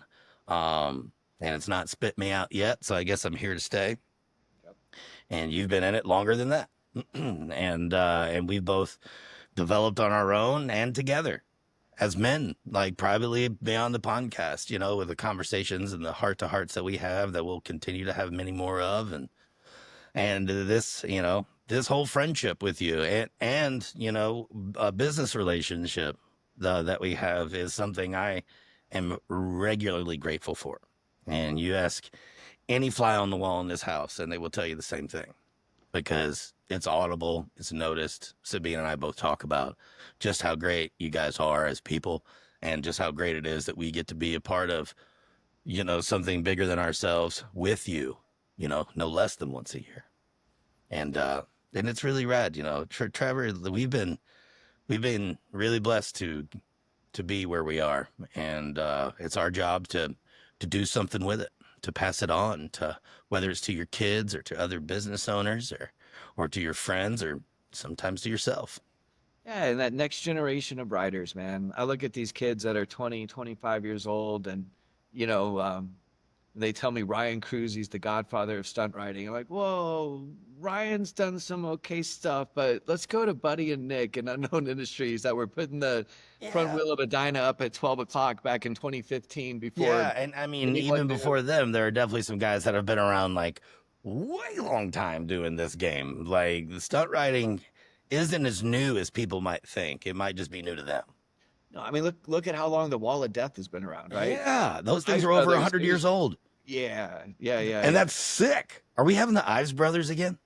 Not only the Wall of Death, but this will be the first public announcement that they're also going to bring the Ball of Steel. I love that, man. That's I mean, they're both really impressive, but it's such confined quarters, and watching two people ride motorcycles and then messing with the person that they invite to be in the center sometimes. It's just like really, really, really cool. Yeah. And they're just Kyle, really good people. His brother, man, just absolutely. The most common thing I hear from locals in the community that they look forward to about the rally is getting to go to the Wall of Death. Cool. We got races, we got rodeos, we got antique vintage bike races. There's just something about defying gravity, man. There's something about defying gravity on a motorcycle that's just like, Not only that, how the hell they can distinguish between a 5 and a 20? What are they doing? Like At 30 speed. miles an hour at Yeah, it has least to be around something there? like that. Yeah. And they can take it out of your hand and then get a t-shirt and toss it right back to you. And it's like With accuracy. right in your hand. With Yeah, accuracy. right there. For a He's like, kid that got your money, one lap around, you got your shirt. I'm like, that by itself might be the hardest part of the show. Is getting yeah, paid. yeah. So Well, that tends to be the hardest part of the show sometimes. Kyle, he's in that same bucket, man. He's part of the extended family, and every year I love it when they roll into Durango. They're coming in early, about a week early this year, just to hang out. That's awesome. Enjoy Durango. I'm gonna loan him one of my bikes, go do some riding together. Yeah, That sounds awesome. I love it. Well, I've got one thing to leave you with before we wrap up this conversation. As we've talked, and I've learned more about you today, because, this is one of the longer conversations we've been able to sit down and have because there's not a circus around, Yeah, you're gonna have it for the whole world to hear, but it's been awesome. Yeah, I mean, by now they're used to me crying, so that shouldn't be weird. But, you're talking earlier about how you want to invest with where you are and with what you're doing and your family and continuing to grow the things that you're already involved in. And I would just say that since you're not in expansion mode, like lots of people are all the time, want to acquire more of this, that, and the other, is maybe thinking about gathering your thoughts on how you have been able to take Durango Harley-Davidson from where it was to where it is, and share that with some of these mom and pop Harley-Davidson dealerships that are starting to go out of business here and there. Your knowledge is valuable because you are one of those shops. And you've been able to resurrect it and to a whole nother level. I don't know if it's ever been at that level before, or if the Bird family are the first ones to bring it there. That kind of information is invaluable, and it's really important to our community. I mean, I just saw that there was another Denver dealership that just went under yesterday, I believe. High Country and Frederick, and then they also have a separate store in Cheyenne, Wyoming. Great location. And owner just decided to close the doors. And you're right, dump truck, like being a family owned mom and pop single point Harley dealership, we're like a dinosaur, dude. Yeah. I mean, we're going extinct. Yeah, but man, alligators exist, bro. So I mean, like, there's a way. That is Dinosaur true. doesn't mean dead. The alligator. I'll be the alligator. Dinosaur doesn't mean dead, So it's like, I don't know, like maybe whether it's a book, whether it's an thing, whether it's a time you set aside once a month for consulting with other shops that can thrive but don't know how. Like, I feel like that would not just be invaluable to the community, but it might be another way that you can grow what you're already investing in. Well, I was meeting with our marketing manager this morning, and I was told that we need to have more blogs on our website for SEO or something like that. Yeah, of course, yeah.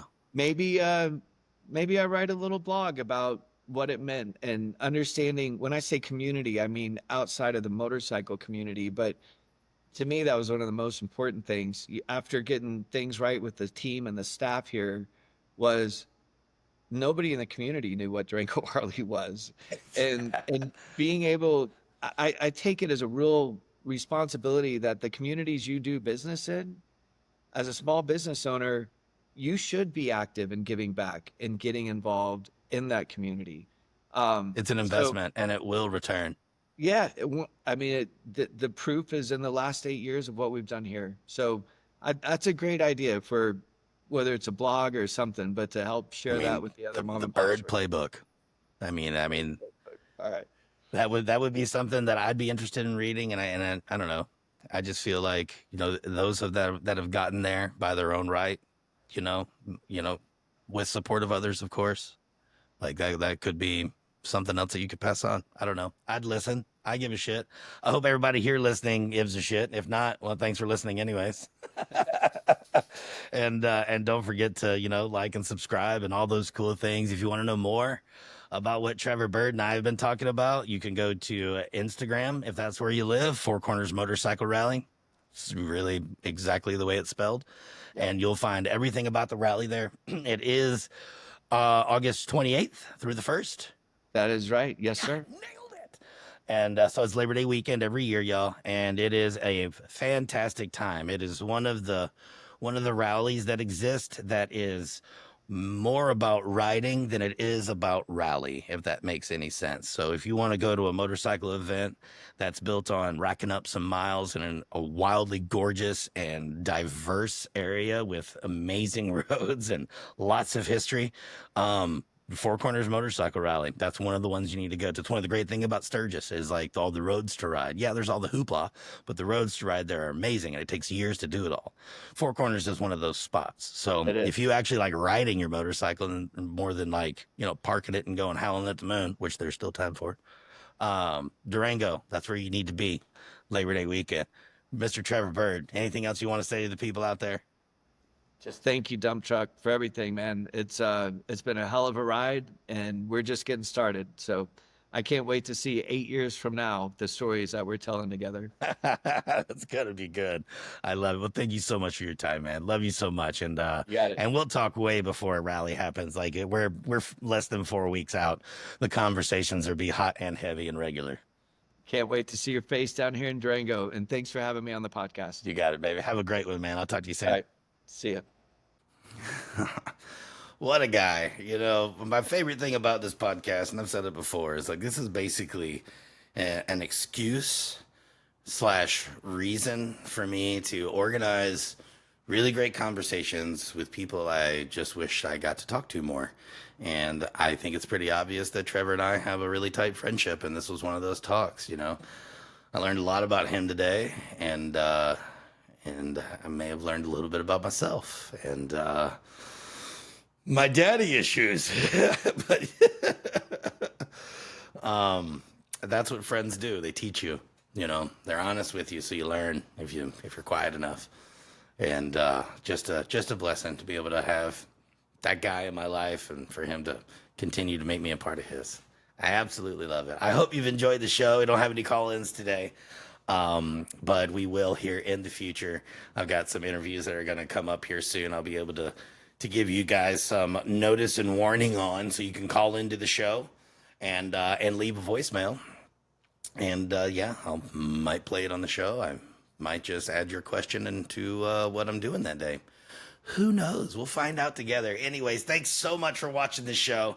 I'm very grateful that you're here, whether you're watching and listening on Spotify, YouTube, or anywhere else you can find a podcast, like on iTunes. Thank you very much. Please subscribe. Hit that little reminder bell so you know when you've got a new episode coming out. I try to do these every other week. Sometimes tour gets in the way and there's a little bit of a break, but we're back at it. And about every 2 weeks, you should be seeing another episode. If you've got anything you'd like to add to it, simply do so. The Instagram, the Facebook, the website, it's all the same. I speak good. Thanks again, y'all. Don't forget to leave a comment. I want to know what you think. Help me make this show better. Help me make it what you want. And help yourself have a great day. Work it out. Ooh, more tea.